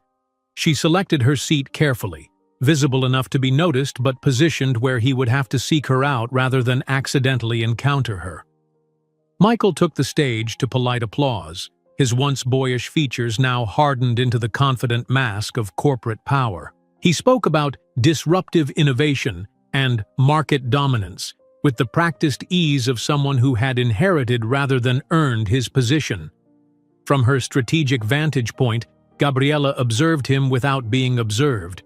The man who had once dismissed her as a Latina receptionist who could barely string together a sentence would not recognize her now in her Bottega Veneta suit, her posture radiating the quiet confidence of genuine success. After the presentation, Gabriella slipped out before the networking reception. She had seen enough, the emptiness behind his rehearsed charm, the hollowness of achievements purchased rather than earned. The contrast with her sons, his sons, could not have been more stark. While Michael acquired yachts and vacation homes, Alexander, Benjamin, and Christopher were developing minds and talents that would genuinely change the world. That evening, the boys crowded around the dinner table, enthusiastically sharing their day's accomplishments and challenges. "Professor Himura says my equation proof might be publishable," Alexander reported between bites of pasta. "My water filter prototype is working," Benjamin added. "It removed 98% of contaminants in the lab test." Christopher, always more reflective, waited until his brothers had spoken. "My piano teacher entered me in the Young Artists competition at Carnegie Hall." Gabriella listened, asking questions that demonstrated her understanding of their specialized interests.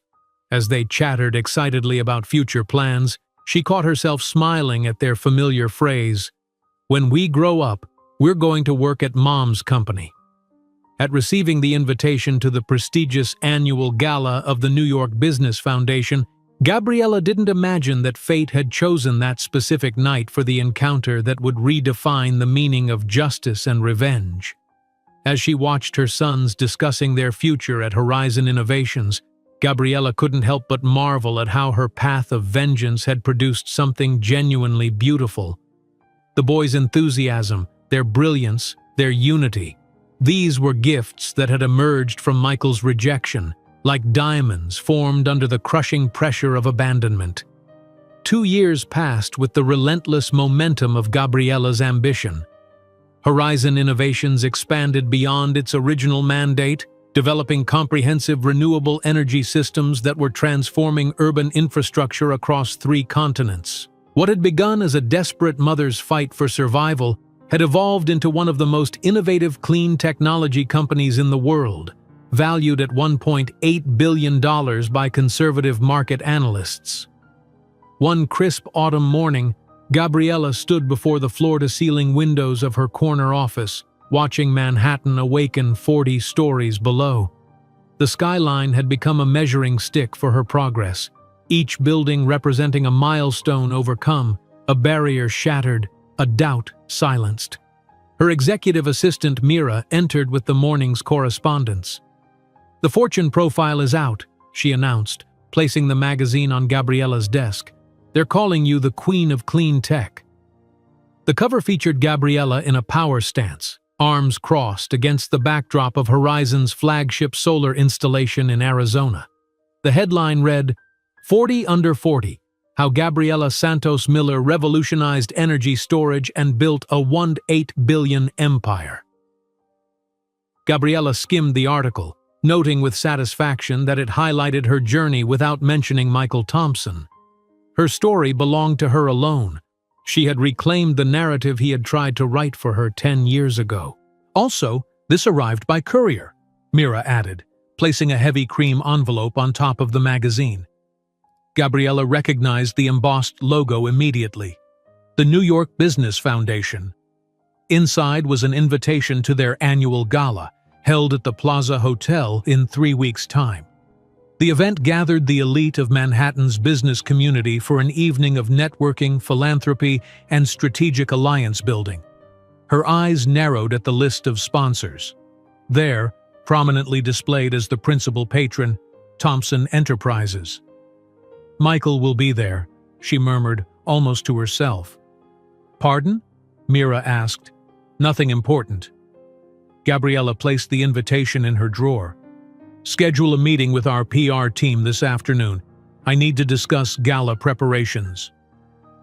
Later that day, Gabriella sat through a high-stakes investor meeting, securing $400 million in new funding for Horizon's expansion into European markets. Her presentation was flawless, her command of the room absolute. These men, and they were mostly men, no longer saw her accent as a liability, but as a distinctive part of her global perspective. "Ms. Santos Miller," began the lead investor as they concluded, "your vision for renewable infrastructure integration is genuinely revolutionary. We're not just investing in Horizon, we're investing in you." Gabriella smiled, remembering a time when such men would have looked through her as she cleaned their offices or served their coffee. "I appreciate your confidence," she replied. "Horizon will exceed your expectations." Throughout the day, the invitation weighed on her mind. The Foundation Gala represented a prime networking opportunity, but it also meant potentially facing Michael for the first time in a decade. Was she ready? Were the boys ready? That evening, Gabriella returned to her Upper East Side apartment earlier than usual. She found Alexander at the dining table surrounded by mathematical proofs, Benjamin in the living room fine-tuning his latest prototype, and Christopher at the piano, his fingers dancing through a Chopin etude. "Mom's home early," Benjamin announced, looking up from his work. The 3 10-year-old boys converged on her with identical enthusiasm, their blue eyes, Michael's eyes, bright with the day's accomplishments. After dinner, as the boys returned to their respective passions, Gabriella researched Thompson Enterprises' recent activities. The company had been struggling under Michael's leadership, with declining profits and increasing debt. Recent quarterly reports showed aggressive cost-cutting measures and unsustainable expansion efforts.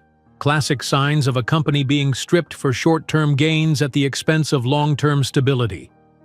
A financial news article featured a recent photo of Michael with his much younger Russian fiancée at a charity auction, the woman displaying an ostentatious engagement ring while Michael looked increasingly dissipated despite his expensive suit.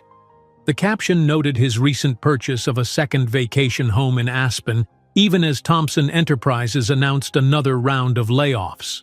Gabriella closed her laptop and called her attorney. "Julia, I need an update on our position with Thompson Enterprises." "Perfect timing," the attorney replied. "The Miller Fund plus your personal holdings now control 53% of Thompson voting shares. We've kept the acquisitions distributed enough to avoid triggering SEC disclosure requirements, but we're ready whenever you want to make your move." "And the board vote?" "We've confirmed quiet support from 4 additional members. They're increasingly concerned about Michael's leadership. The timing couldn't be better." Gabriella nodded, though the attorney couldn't see her. "Prepare the necessary documentation. I want everything ready by the Foundation Gala." The following day, Gabriella visited Bergdorf Goodman for a final fitting of her gala dress. The Valentino creation was a masterpiece in sapphire blue, its elegant lines emphasizing her confident posture and complementing her olive complexion. As the stylist made minute adjustments, Gabriella studied her reflection. The frightened receptionist who had stood trembling in Michael's penthouse was nowhere to be seen. In her place stood a woman of accomplishment and power, her eyes clear and focused, her bearing regal. Even her accent, once a source of insecurity, had been embraced as part of her international mystique. "The dress is perfect," she told the stylist. "Now I need to see about suits for my sons." At Brooks Brothers, the triplets stood patiently as tailors measured them for their first formal suits. Despite their identical appearances, their personalities shone through in subtle ways. Alexander's analytical gaze assessing the fabric quality, Benjamin examining the construction of the garments, Christopher more concerned with comfort and movement. "Mom, do we really have to wear ties?" Christopher complained, tugging at his collar. Gabriella straightened the silk accessory with gentle hands. "This night is special. One day you'll understand why." That evening, her driver delivered a detailed dossier on Thompson Enterprises' current situation. The company was nearly bankrupt, surviving largely on its reputation and Michael's increasingly desperate financial maneuvers. Several subsidiaries had been sold off to cover mounting debts, and employee morale had plummeted amid repeated rounds of layoffs. Gabriella reviewed the Securities and Exchange Commission notification she would present to Michael, the official documentation of her controlling interest in his family's company. Each word was precisely chosen, the legal language elegant in its finality. The night before the gala, Gabriella stood at her penthouse window, gazing across the Manhattan skyline. Somewhere out there was Michael Thompson, unaware that the woman he had discarded was about to claim everything he had inherited but failed to cherish. Her phone rang, her attorney confirming the final arrangements. "The SEC filing is ready to be submitted immediately after the board vote. Thompson Enterprises will be officially under your control by Monday morning." "And the press release?" "Drafted and approved. The Wall Street Journal has already requested an exclusive interview." Gabriella ended the call and checked on her sleeping sons. Their peaceful faces, so similar yet distinct to her maternal eye, reinforced her resolve. This wasn't just about vengeance anymore. It was about justice, about proving that talent and determination could overcome prejudice and privilege. The day of the gala arrived with picture-perfect autumn weather. Gabriella attended a final strategy meeting with her executive team, reviewed the European expansion plans, and conducted a video interview with a German business magazine before returning home to prepare. Her personal stylist arrived at 4 o'clock, transforming Gabriella's naturally beautiful features with subtle makeup that emphasized her expressive eyes and sculpted cheekbones. Her dark hair was arranged in an elegant updo, complemented by discreet diamond earrings. Real wealth, she had learned, never needed to announce itself loudly. As she slipped into the sapphire Valentino gown, Gabriella reflected on her journey. From the frightened immigrant struggling to hide her pregnancy to the powerful CEO adorned in haute couture, every step had been earned through relentless work and strategic vision. The boys emerged from their rooms in their Brooks Brothers suits, looking suddenly older and remarkably handsome. Despite their identical appearances, Gabriella could instantly distinguish them. Alexander by his confident stance, Benjamin by his curious eyes, Christopher by his sensitive smile. "You look beautiful, Mom," Alexander said, his analytical gaze approving of her transformation. Like a queen, Benjamin added. Christopher, always the most emotionally perceptive, simply hugged her, careful not to wrinkle her gown. Gabriella helped them with their ties, a moment of maternal tenderness amid the evening's strategic purpose. "You are the most important men in my life," she told them softly. "Everything I've built for you." The final check, clutch containing the SEC notification, smartphone, emergency contact information for the boys. Gabriella surveyed her reflection once more, satisfaction mingling with anticipation.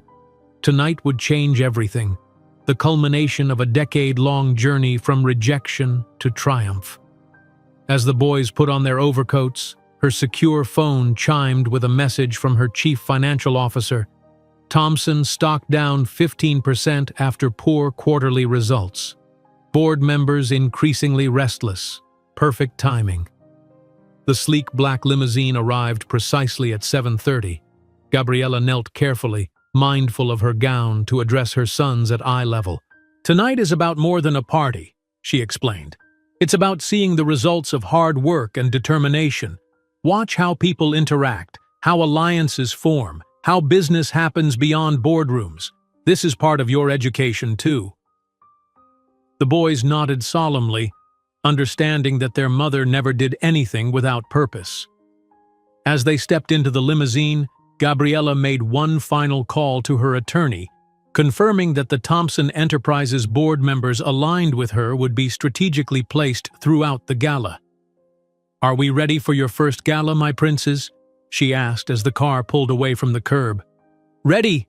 they chorused, excitement overcoming their initial nervousness.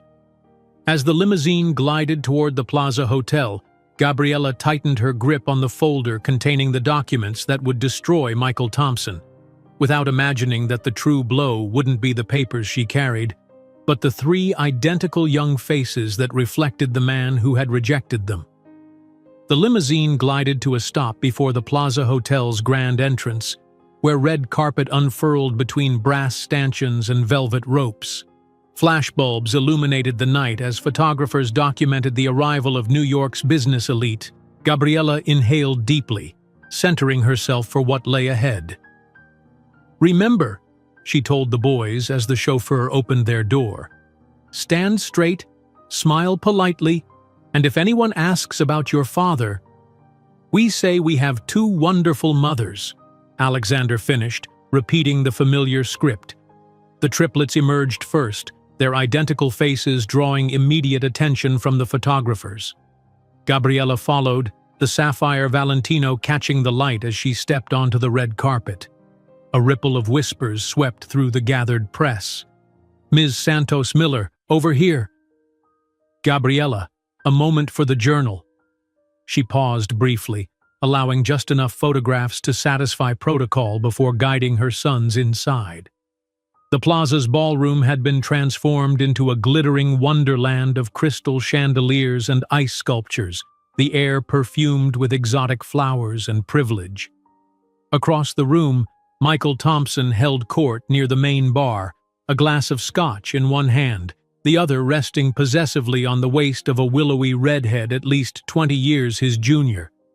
His face had hardened over the decade, lines of dissipation etching themselves around eyes that had once charmed Gabriella.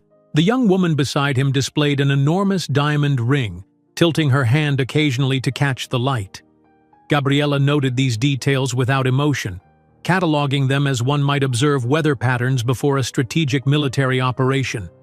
She guided the boys toward their assigned table, deliberately positioned with clear sightlines to Michael's location while remaining outside his immediate awareness. "Mom, there's the mayor," Benjamin whispered excitedly, pointing discreetly toward a silver-haired man in conversation with tech executives. "And the governor," added Alexander, ever observant. "Table 3 with the Nakamura Energy delegation." Christopher, more attuned to aesthetics than power dynamics, simply commented, "The ceiling paintings are beautiful." Gabriella smiled at their observations, pride momentarily overshadowing her mission. After dinner, I'll introduce you to some of these people. Remember, connections are as valuable as capital." Michael remained oblivious to her presence for nearly 30 minutes, engaged in animated conversation with financial power brokers. Then, as Gabriella accepted a glass of mineral water from a passing server, his gaze swept across the room and froze. The moment stretched between them, his eyes widening in confusion, then narrowing in concentration as he tried to place her transformed appearance in the context of a memory he'd likely tried to bury.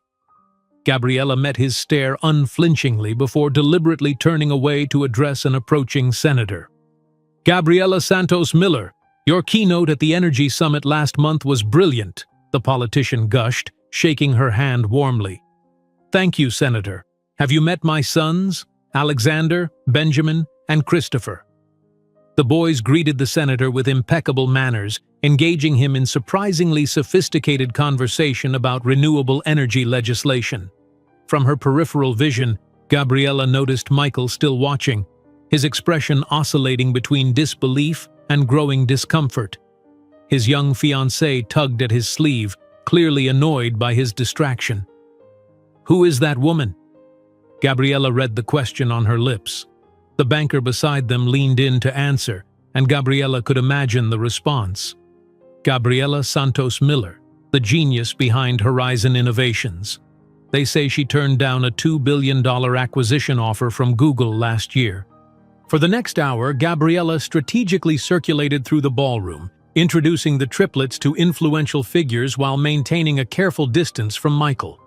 The boys impressed everyone they met, Alexander discussing economic theory with a Federal Reserve Board member, Benjamin engaging a NASA administrator about water reclamation technology, Christopher charming the Lincoln Center's artistic director with his knowledge of classical compositions. Michael drank steadily throughout this time, his eyes following Gabriella with increasing intensity. His fiancée eventually abandoned him to socialize with younger guests, leaving him to brood alone at the edge of the bar. The formal dinner portion of the evening began with a welcome from the foundation's president, followed by recognition of major donors. When Gabriella was called to the stage as the largest individual contributor, her $5 million donation having surpassed Thomson Enterprises' corporate gift, the ballroom erupted in applause. "Horizon Innovations believes in reinvesting in the community that supported us," she stated simply, her accent now a polished element of her public persona rather than a liability. Environmental sustainability and social responsibility must work in tandem. As she returned to her table, she noticed Michael's face had flushed with what appeared to be equal parts recognition and anger. He now knew exactly who she was. The elegant dinner proceeded through multiple courses, each more exquisite than the last. The triplets handled the formal place settings with practiced ease, having been thoroughly coached in etiquette appropriate to such occasions. Throughout the meal, Gabriella observed Michael watching the boys, his expression increasingly troubled as he noted their identical features, their mannerisms, the unmistakable color of their eyes, his eyes. As dessert was being served, a waiter carrying a tray of champagne flutes stumbled slightly near Gabriella's table, sloshing liquid onto the floor beside her chair. Before the flustered server could apologize, Michael, who had been making his way toward her table, seized the opportunity. "Hey, you!"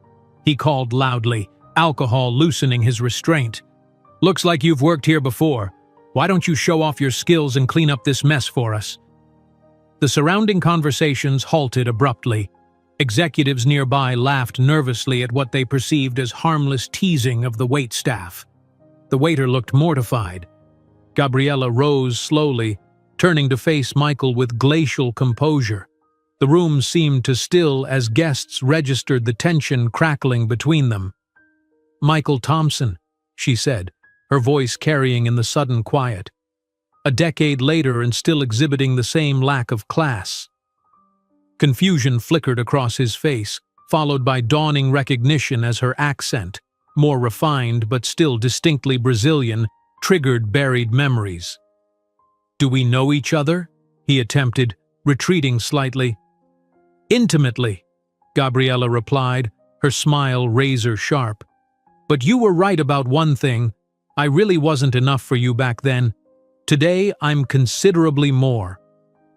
Color drained from Michael's face as complete recognition hit him.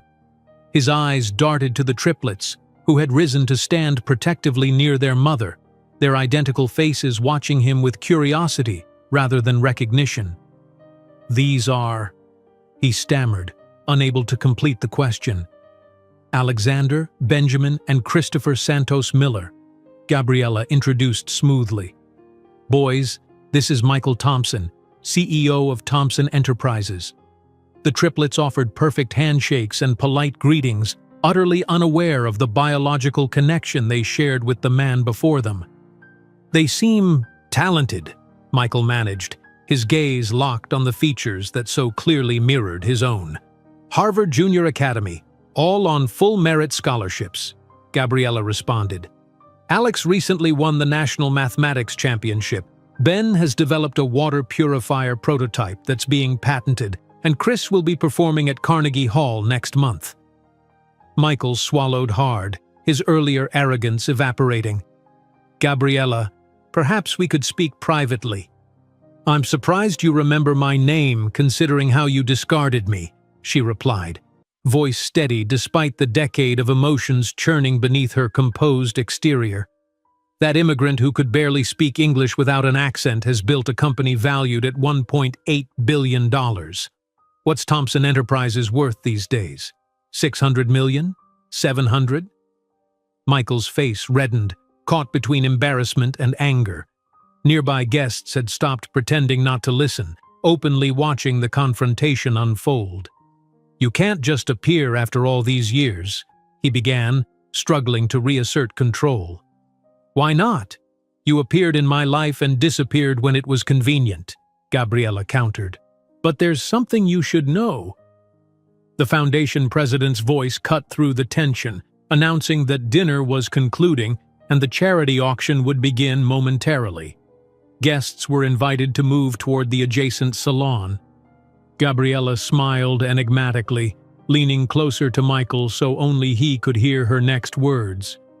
"After the auction, Michael, I have a revelation that will shake your little empire to its core." The triplets, sensing something significant but not understanding its nature, looked questioningly at their mother. "Boys, why don't you go speak with the governor's son? He mentioned he plays cello too, Christopher." As the boys moved away, Michael grabbed Gabriella's elbow. "What game are you playing? Those boys, they're mine, aren't they?" "They're mine," she corrected, removing his hand from her arm. "They've always been mine. Your contribution was purely biological and long ago relinquished." "I have rights," he hissed, desperation entering his voice. "Rights?" Gabriella's laugh was soft but cutting. What an interesting concept coming from the man who offered $5,000 to solve the problem. "We'll discuss your rights after the auction." She moved away, gracefully joining a group of tech executives, leaving Michael standing alone, visibly shaken. Throughout the auction, he barely participated, his eyes constantly returning to Gabriella and the triplets, seeing for the first time what his cruel dismissal had cost him. When Gabriella bid $600,000 for a private concert with the New York Philharmonic, a gift for Christopher's musical development, she explained to tablemates, Michael seemed to physically shrink, the magnitude of what he had thrown away becoming increasingly apparent. As the auction concluded, Gabriella felt a strange calm settle over her. This confrontation, rehearsed in her mind for a decade, was unfolding with a poetic justice she couldn't have scripted better herself. The terrified receptionist with the positive pregnancy test had become the woman everyone in the room wished to befriend, invest with, or emulate. Meanwhile, the golden heir who had discarded her was watching his family legacy crumble under his mismanagement. When the president of the foundation announced dinner, interrupting their momentary confrontation, Gabriella smiled enigmatically at Michael and whispered, "After dinner, we have a pending conversation about the future of Thompson Enterprises, or what will remain of it." The elegantly arranged tables of the Plaza Hotel ballroom gleamed under crystal chandeliers as waiters in crisp black uniforms served the first course.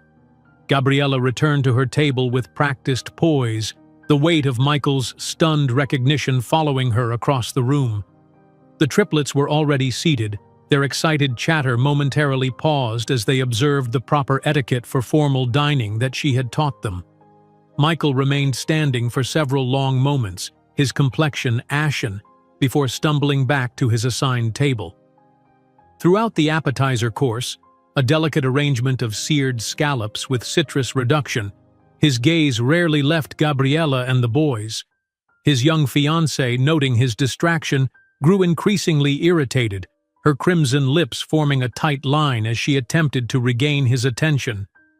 "Mom, that man keeps looking at us," Alexander observed quietly, his analytical mind always processing patterns.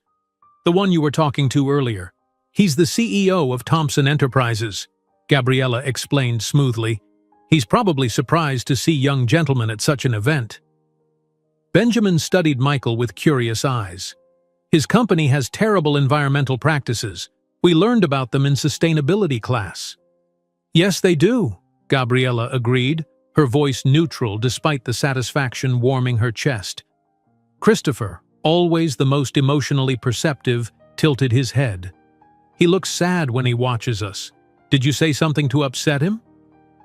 "Sometimes the truth is upsetting to people who aren't used to hearing it," she replied, squeezing his hand gently. The main course arrived, perfectly prepared Kobe beef for the adults, elegant chicken preparations for the children. Across the room, Michael barely touched his plate, his hand instead reaching repeatedly for his Scotch glass. His fiancée eventually stood in evident frustration, abandoning him to join a group of younger socialites at another table. At the center table, Gabriella engaged effortlessly with tech executives and financial leaders, her boys demonstrating the polish and intelligence that had become their hallmark. Alexander explained complex mathematical theories to the fascinated CEO of a major tech firm. Benjamin detailed his water purification prototype to the Environment Secretary of New York State, who exchanged business cards with the 10-year-old, treating him with the respect typically reserved for adult innovators. Christopher charmed the governor's wife with stories about his preparation for his Carnegie Hall debut.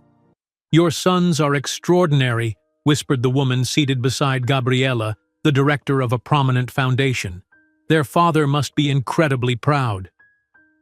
"They have two mothers who adore them," Gabriella replied evenly. "Lucy Miller was their co-parent until her passing. Of course I remember Lucy. Brilliant woman.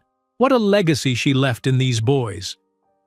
Throughout the meal, Michael made several abortive attempts to approach Gabriella's table, each time intercepted by someone eager to speak with the rising star of clean energy. His increasing intoxication became apparent in his loosened tie and unsteady gait, drawing disapproving glances from the more composed executives present. As dessert, an artistic arrangement of chocolate decadence and gold leaf was being served, Michael finally managed to maneuver his way to the edge of Gabriella's table during a moment when she was temporarily alone, the boys having been invited by the governor's son to examine a vintage watch collection near the auction display. "We need to talk now," he insisted, his voice carrying a slight slur. The confident corporate titan had been replaced by a man visibly shaken to his core. Gabriella dabbed her lips with her napkin and nodded. "Boys," she called to the triplets, "why don't you go meet the governor's son? He mentioned he plays cello too, Christopher." As the boys moved away with excited chatter, she turned to Michael. "Let's find somewhere quieter." They moved to a small alcove off the main ballroom, partially concealed by an ornate floral arrangement. Michael's hands trembled slightly as he reached for the wall to steady himself. "What kind of game is this?" he demanded, desperation bleeding through his attempt at authority. "Why did you never tell me about them?" Gabriella's laugh held no humor. "Tell you? You gave me $5,000 to solve the problem with instructions to never contact you again. You said the Thompson Enterprises wouldn't be run by half-Brazilian bastards. Do you remember those words?" Michael paled further. "I was young, scared, and I was pregnant, alone, and penniless," Gabriella cut in, her composure never wavering. "But that's ancient history now. They're my sons." His voice rose slightly before he caught himself, glancing around to ensure they weren't overheard. "I have rights." "Rights?" Now Gabriella's voice gained an edge, the only indication of the emotions churning beneath her poised exterior. "You renounced any rights when you discarded me like garbage. As for your sons, legally they are Santos Millers. Lucy Miller legally adopted the boys as co-mother before passing away last year. Her will ensured they were recognized as her legitimate heirs." "This is absurd. I'll go to court." "Do that," Gabriella smiled, reaching into her clutch to extract an envelope which she handed to him. "But first, read this." Michael tore open the document, his eyes widening as he scanned its contents. "What does this mean?" "It means that through the Miller Fund, established in Lucy's memory, I've acquired 38% of Thompson Enterprises shares over the past 5 years. Combined with the 15% I purchased through Horizon, I am the majority owner of your family's company. The board votes tomorrow to decide the new CEO." Michael's face drained of all remaining color. The envelope slipped from his fingers to the floor. "That's impossible." "Not for a determined woman intent on proving her worth." Gabriella's voice remained calm, almost gentle, as she delivered the culmination of her decade-long strategy. "That $5,000 check? It was my first investment, every penny multiplied with the single purpose of reaching this moment." "What do you want?" Michael's voice had lost all pretense of strength. "Money? Recognition of the boys?" Gabriella stepped closer, her voice low but cutting. "I want nothing from you, Michael. This isn't a negotiation. It's a notification. Starting tomorrow, Thompson Enterprises will begin a complete transformation. Sustainable practices, employee benefits, genuine social responsibility. Everything you've neglected for a decade. You can't do this to me. I already have." Her calm certainty seemed to wound him more than anger would have. "As for the boys, they don't know who you are and never will, unless you prove yourself worthy of them." "They're my legitimate heirs." "No, Michael, they're my children. Extraordinary boys who have grown surrounded by love and opportunities that I created for them. You're nothing but a genetic donor who doesn't even deserve that designation." At that moment, the triplets returned, their excited faces brightening the alcove. Alexander, always perceptive to emotional undercurrents, sensed the tension immediately. "Is everything okay, Mom?" he asked, positioning himself slightly in front of his brothers in an unconsciously protective gesture. "Perfectly fine, darling," Gabriella smiled warmly. "Mr. Thompson was just congratulating me on Horizon's success."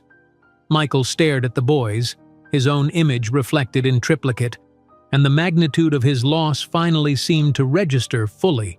Not just a family, but a legacy, an empire, and his own redemption. Your incredible children," he managed, fighting visible emotion.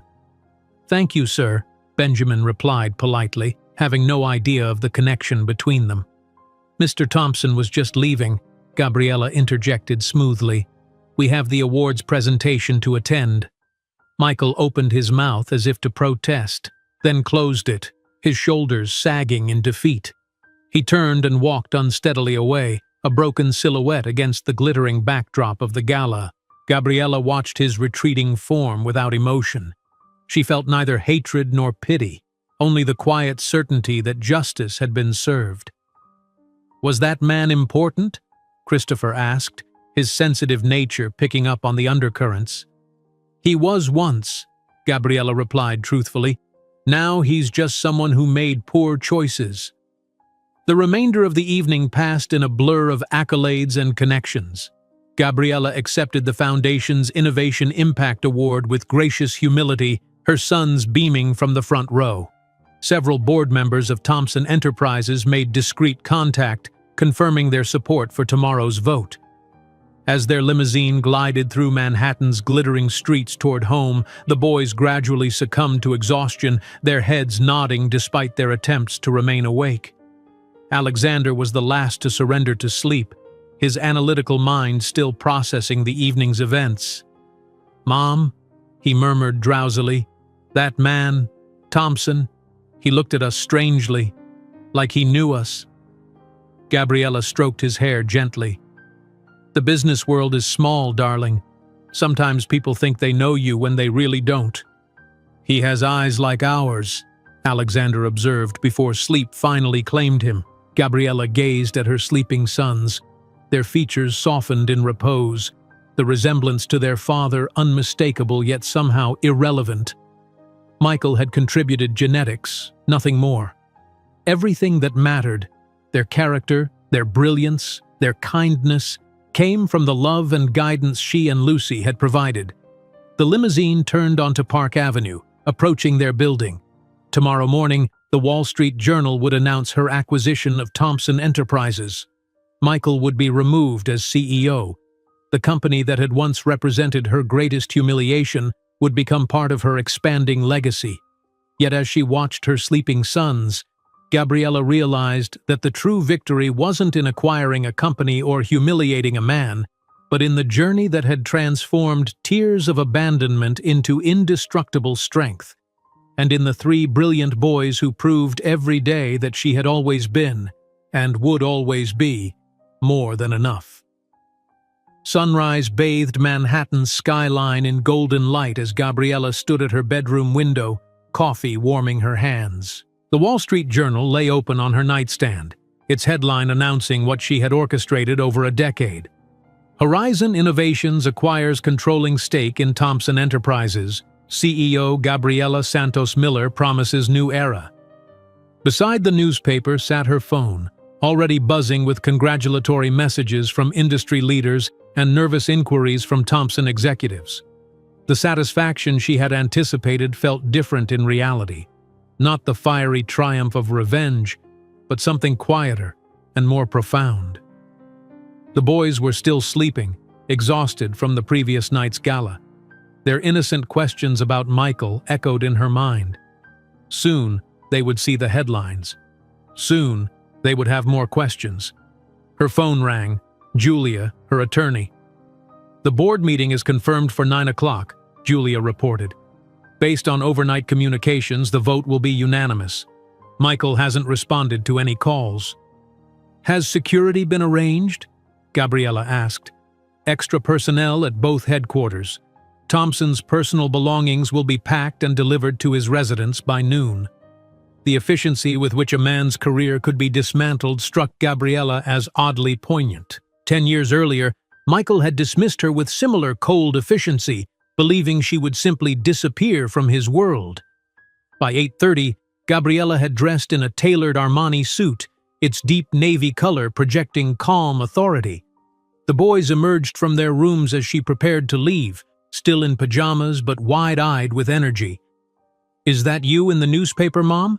Alexander asked, pointing to the journal she had deliberately left visible. "It is," Gabriella confirmed, watching their reactions carefully. "Horizon has acquired another company." Benjamin examined the headline. "Thompson Enterprises? Isn't that the man from last night?" Her children missed nothing. "Yes, his company will now be part of our group." "Is that why he looked at us so strangely?" Christopher asked. Gabriella knelt to their level, choosing her words with care. Mr. Thompson was surprised by how successful Horizon has become. Sometimes people underestimate what others can achieve. This explanation satisfied them temporarily, and Gabriella left them with their nanny, promising to return for dinner with a special announcement. The Thompson Enterprises headquarters loomed like a steel and glass monolith against the morning sky. Gabriella's driver pulled up to the front entrance where Julia waited alongside the company's visibly nervous chief financial officer. "Ms. Santos Miller," the CFO greeted her with forced formality. "The board is assembled in the main conference room." "Thank you, Mr. Winters. And Mr. Thompson?" The man swallowed uncomfortably. "He hasn't arrived yet." The elevator ride to the executive floor felt like moving through time. 11 years ago, Gabriella had ridden this same elevator as a receptionist, nervous about her accent when answering phones. Now she returned as the owner, her accent a distinguished mark of her global perspective. The boardroom fell silent as she entered. 8 men and 2 women, the Thompson Enterprises Board of Directors, rose from their seats, faces revealing varying degrees of apprehension and calculation. "Good morning," Gabriella greeted them, taking the chair at the head of the table, Michael's former seat. "I appreciate your prompt assembly on a Sunday." The board chairman cleared his throat. "Ms. Santos Miller, while we recognize the validity of your controlling interest, I must express the board's concern about the unorthodox nature of this acquisition." "Unorthodox?" Gabriella raised an eyebrow. "Wall Street is built on such strategic acquisitions. Or is it the fact that a woman, an immigrant woman, has acquired a company run by men for 3 generations that you find unorthodox?" The chairman flushed. "Not at all. It's merely the suddenness." "There's nothing sudden about it," Gabriella interrupted smoothly. "The Miller Fund began acquiring Thompson shares 5 years ago. Your quarterly reports have documented the company's decline under Michael Thompson's leadership for 7 consecutive quarters. This transition should come as a relief, not a surprise." Before further objections could be raised, the boardroom door burst open. Michael Thompson stood swaying slightly in the doorway, his expensive suit wrinkled, his eyes bloodshot. The previous night's intoxication had clearly evolved into a morning-after state of disheveled anger. "This is a hostile takeover," he announced to the room, pointing unsteadily at Gabriella, "and a personal vendetta." Gabriella remained seated, her posture relaxed despite the tension radiating through the room. "The only hostility, Michael, came from your management style. 7,000 employees terminated while executive bonuses increased 300%. Environmental violations in 6 states. Customer satisfaction at historic lows. You engineered this," he accused, moving farther into the room but not sitting. "You manipulated the market." "I invested strategically in an undervalued asset," Gabriella corrected. "The company's poor performance under your leadership made those investments increasingly affordable."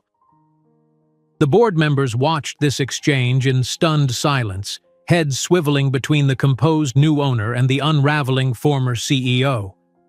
"This is about the boys," Michael insisted, his voice cracking. "You're using my company to punish me." Gabriella finally stood, her movement deliberate and controlled. "Not everything is about you, Michael. This acquisition is about saving thousands of jobs, implementing sustainable practices, and restoring a once-respected company." She paused, meeting his bloodshot eyes directly. "The vote to remove you as CEO is the first item on today's agenda. Would you like to remain for it, or would you prefer to maintain whatever dignity you have left?" The board members shifted uncomfortably as Michael's face contorted with impotent rage. "You can't erase me," he hissed. "Those boys have my blood. My name should be theirs. Names are earned, not given," Gabriella replied, her voice level despite the fierce protectiveness rising within her.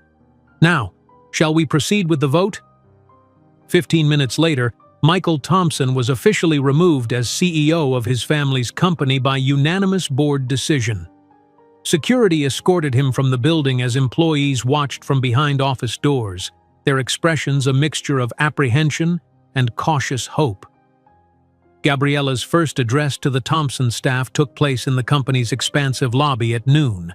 Hundreds of nervous employees gathered, uncertain about their futures under new ownership. "Change can be frightening," Gabriella acknowledged, standing on the marble staircase. "But I'm not here to dismantle what generations have built. I'm here to transform it." She outlined her vision: environmental responsibility, employee profit sharing, investment in research rather than executive perks. With each promise, the tension in the room visibly decreased. "There will be no mass layoffs," she concluded, addressing their primary fear directly. "Instead, we'll be creating a transition team from both companies to identify the most effective integration strategies. Every voice matters in this process. By late afternoon, Gabriella had completed initial meetings with key department heads, established transition protocols, and approved an official press release detailing the company's new direction. As her driver navigated back toward her Upper East Side apartment, fatigue finally settled into her bones. Not the desperate exhaustion of her early days as a single mother, but the earned weariness of meaningful accomplishment. At home, the boys greeted her with excited hugs and rapid-fire questions about her day. Their innocence, their complete unawareness of how their very existence had shaped the business transaction that would be studied in MBA programs for years, struck Gabriella anew. Later that evening, after dinner and homework, Gabriella gathered them in the living room for the conversation she had been rehearsing for years. "I promised you that when you were older, I would tell you more about your father," she began carefully. 3 identical pairs of blue eyes widened simultaneously. "Today?" Alexander asked. "We're 10 now," Benjamin added, as if this milestone automatically qualified them. Christopher simply watched her face, already sensing the emotional weight of what was coming. "Not the full story," Gabriella clarified. "That will come when you're older still. But there's something you should know about the company Horizon acquired today." She explained in age-appropriate terms that Michael Thompson was their biological father, that he hadn't been ready to be a parent when she told him she was pregnant, and that he had never been part of their lives as a result. "Is that why he looked at us that way last night?" Alexander asked, his analytical mind immediately connecting the dots. "Yes," Gabriella acknowledged. "That was the first time he had seen you." "Does he want to know us now?" Christopher asked, the question Gabriella had most dreaded. She chose her words with extreme care. "He might, but wanting something isn't the same as deserving it or being ready for the responsibility." "Did you buy his company because you're angry at him?" Benjamin asked with characteristic directness. "No," Gabriella answered truthfully. "I acquired Thompson Enterprises because it's a sound business decision that benefits Horizon's long-term strategy. My personal history with Michael Thompson is separate from that decision." The boys absorbed this information with remarkable maturity, asking thoughtful questions that Gabriella answered as honestly as possible without burdening them with the cruelty of their conception's aftermath. "Will we have to see him now?" Alexander finally asked, speaking the fear that had clearly been brewing in all 3. "Not unless you want to," Gabriella assured them, "and not until I believe he has earned the privilege of knowing you." 1 week later, Gabriella's assistant announced an unexpected visitor to her new office in the Thompson building. Michael Thompson stood in the reception area, sober and significantly more composed than at the board meeting. "5 minutes," he requested. "Please." Gabriella considered refusing but ultimately nodded. 5 minutes. In her office, formerly his father's, then his, Michael seemed diminished, his confident swagger replaced by genuine humility. "I've been in therapy," he began awkwardly, "since the gala. 2 daily sessions." "I'm glad to hear it," Gabriella replied neutrally. "I want to know them," he stated simply. "I'll do whatever it takes. Rehabilitation, community service, anything." Gabriella studied him carefully, searching for the calculating manipulator but finding what appeared to be genuine remorse. "The boys know you exist," she said finally. "They know you're their biological father. But they also know you chose not to be part of their lives." Hope flickered across his face. And they deserve better than a father who notices them only after they become a valuable asset," she replied firmly. "If you truly want to know them, prove it through actions, not words." "How?" The single word contained desperation and determination in equal measure. Gabriella handed him a folder. "There's an opening for a regional director in our Sustainable Initiatives division. Middle management, regular hours, standard compensation. Your qualifications match the requirements." "You want me to work for you?" Disbelief colored his voice. "I want you to earn your way back into the world you dismissed with a $5,000 check," Gabriella corrected. "If you're serious about knowing your sons, Prove you're worthy of them first. 1 year later, Gabriella watched through her office window as the boys visited the company headquarters on a school holiday. They explored the engineering department with enthusiasm, unaware they were being observed by a middle manager named Michael T., who had earned a reputation for dedication and surprisingly insightful contributions to the company's sustainability initiatives. He stood at a respectful distance, his eyes reflecting a complex mixture of pride and regret, as the three boys, his sons, demonstrated a prototype they had designed for a school science competition. When Alexander glanced in his direction, Michael nodded politely and received a courteous, "Hello, Mr. T," in return, a small interaction, but one that had been earned through months of genuine effort rather than entitled demand. Gabriella observed this moment with a sense of completion. The frightened receptionist who had once been escorted from Trump Tower with a dismissive check had transformed not only her own life but the very company that had been the site of her greatest humiliation. As Gabriela Santos Miller watched her three brilliant sons playing in the office that once belonged to the man who rejected them, she understood that her true revenge wasn't in taking Michael Thompson's empire, but in building something much greater. A legacy of courage, determination, and unconditional love that not even $5,000 of contempt could prevent from flourishing. If you enjoyed today's video, I'm sure you'll love the next one. Don't waste time. Just click on the screen.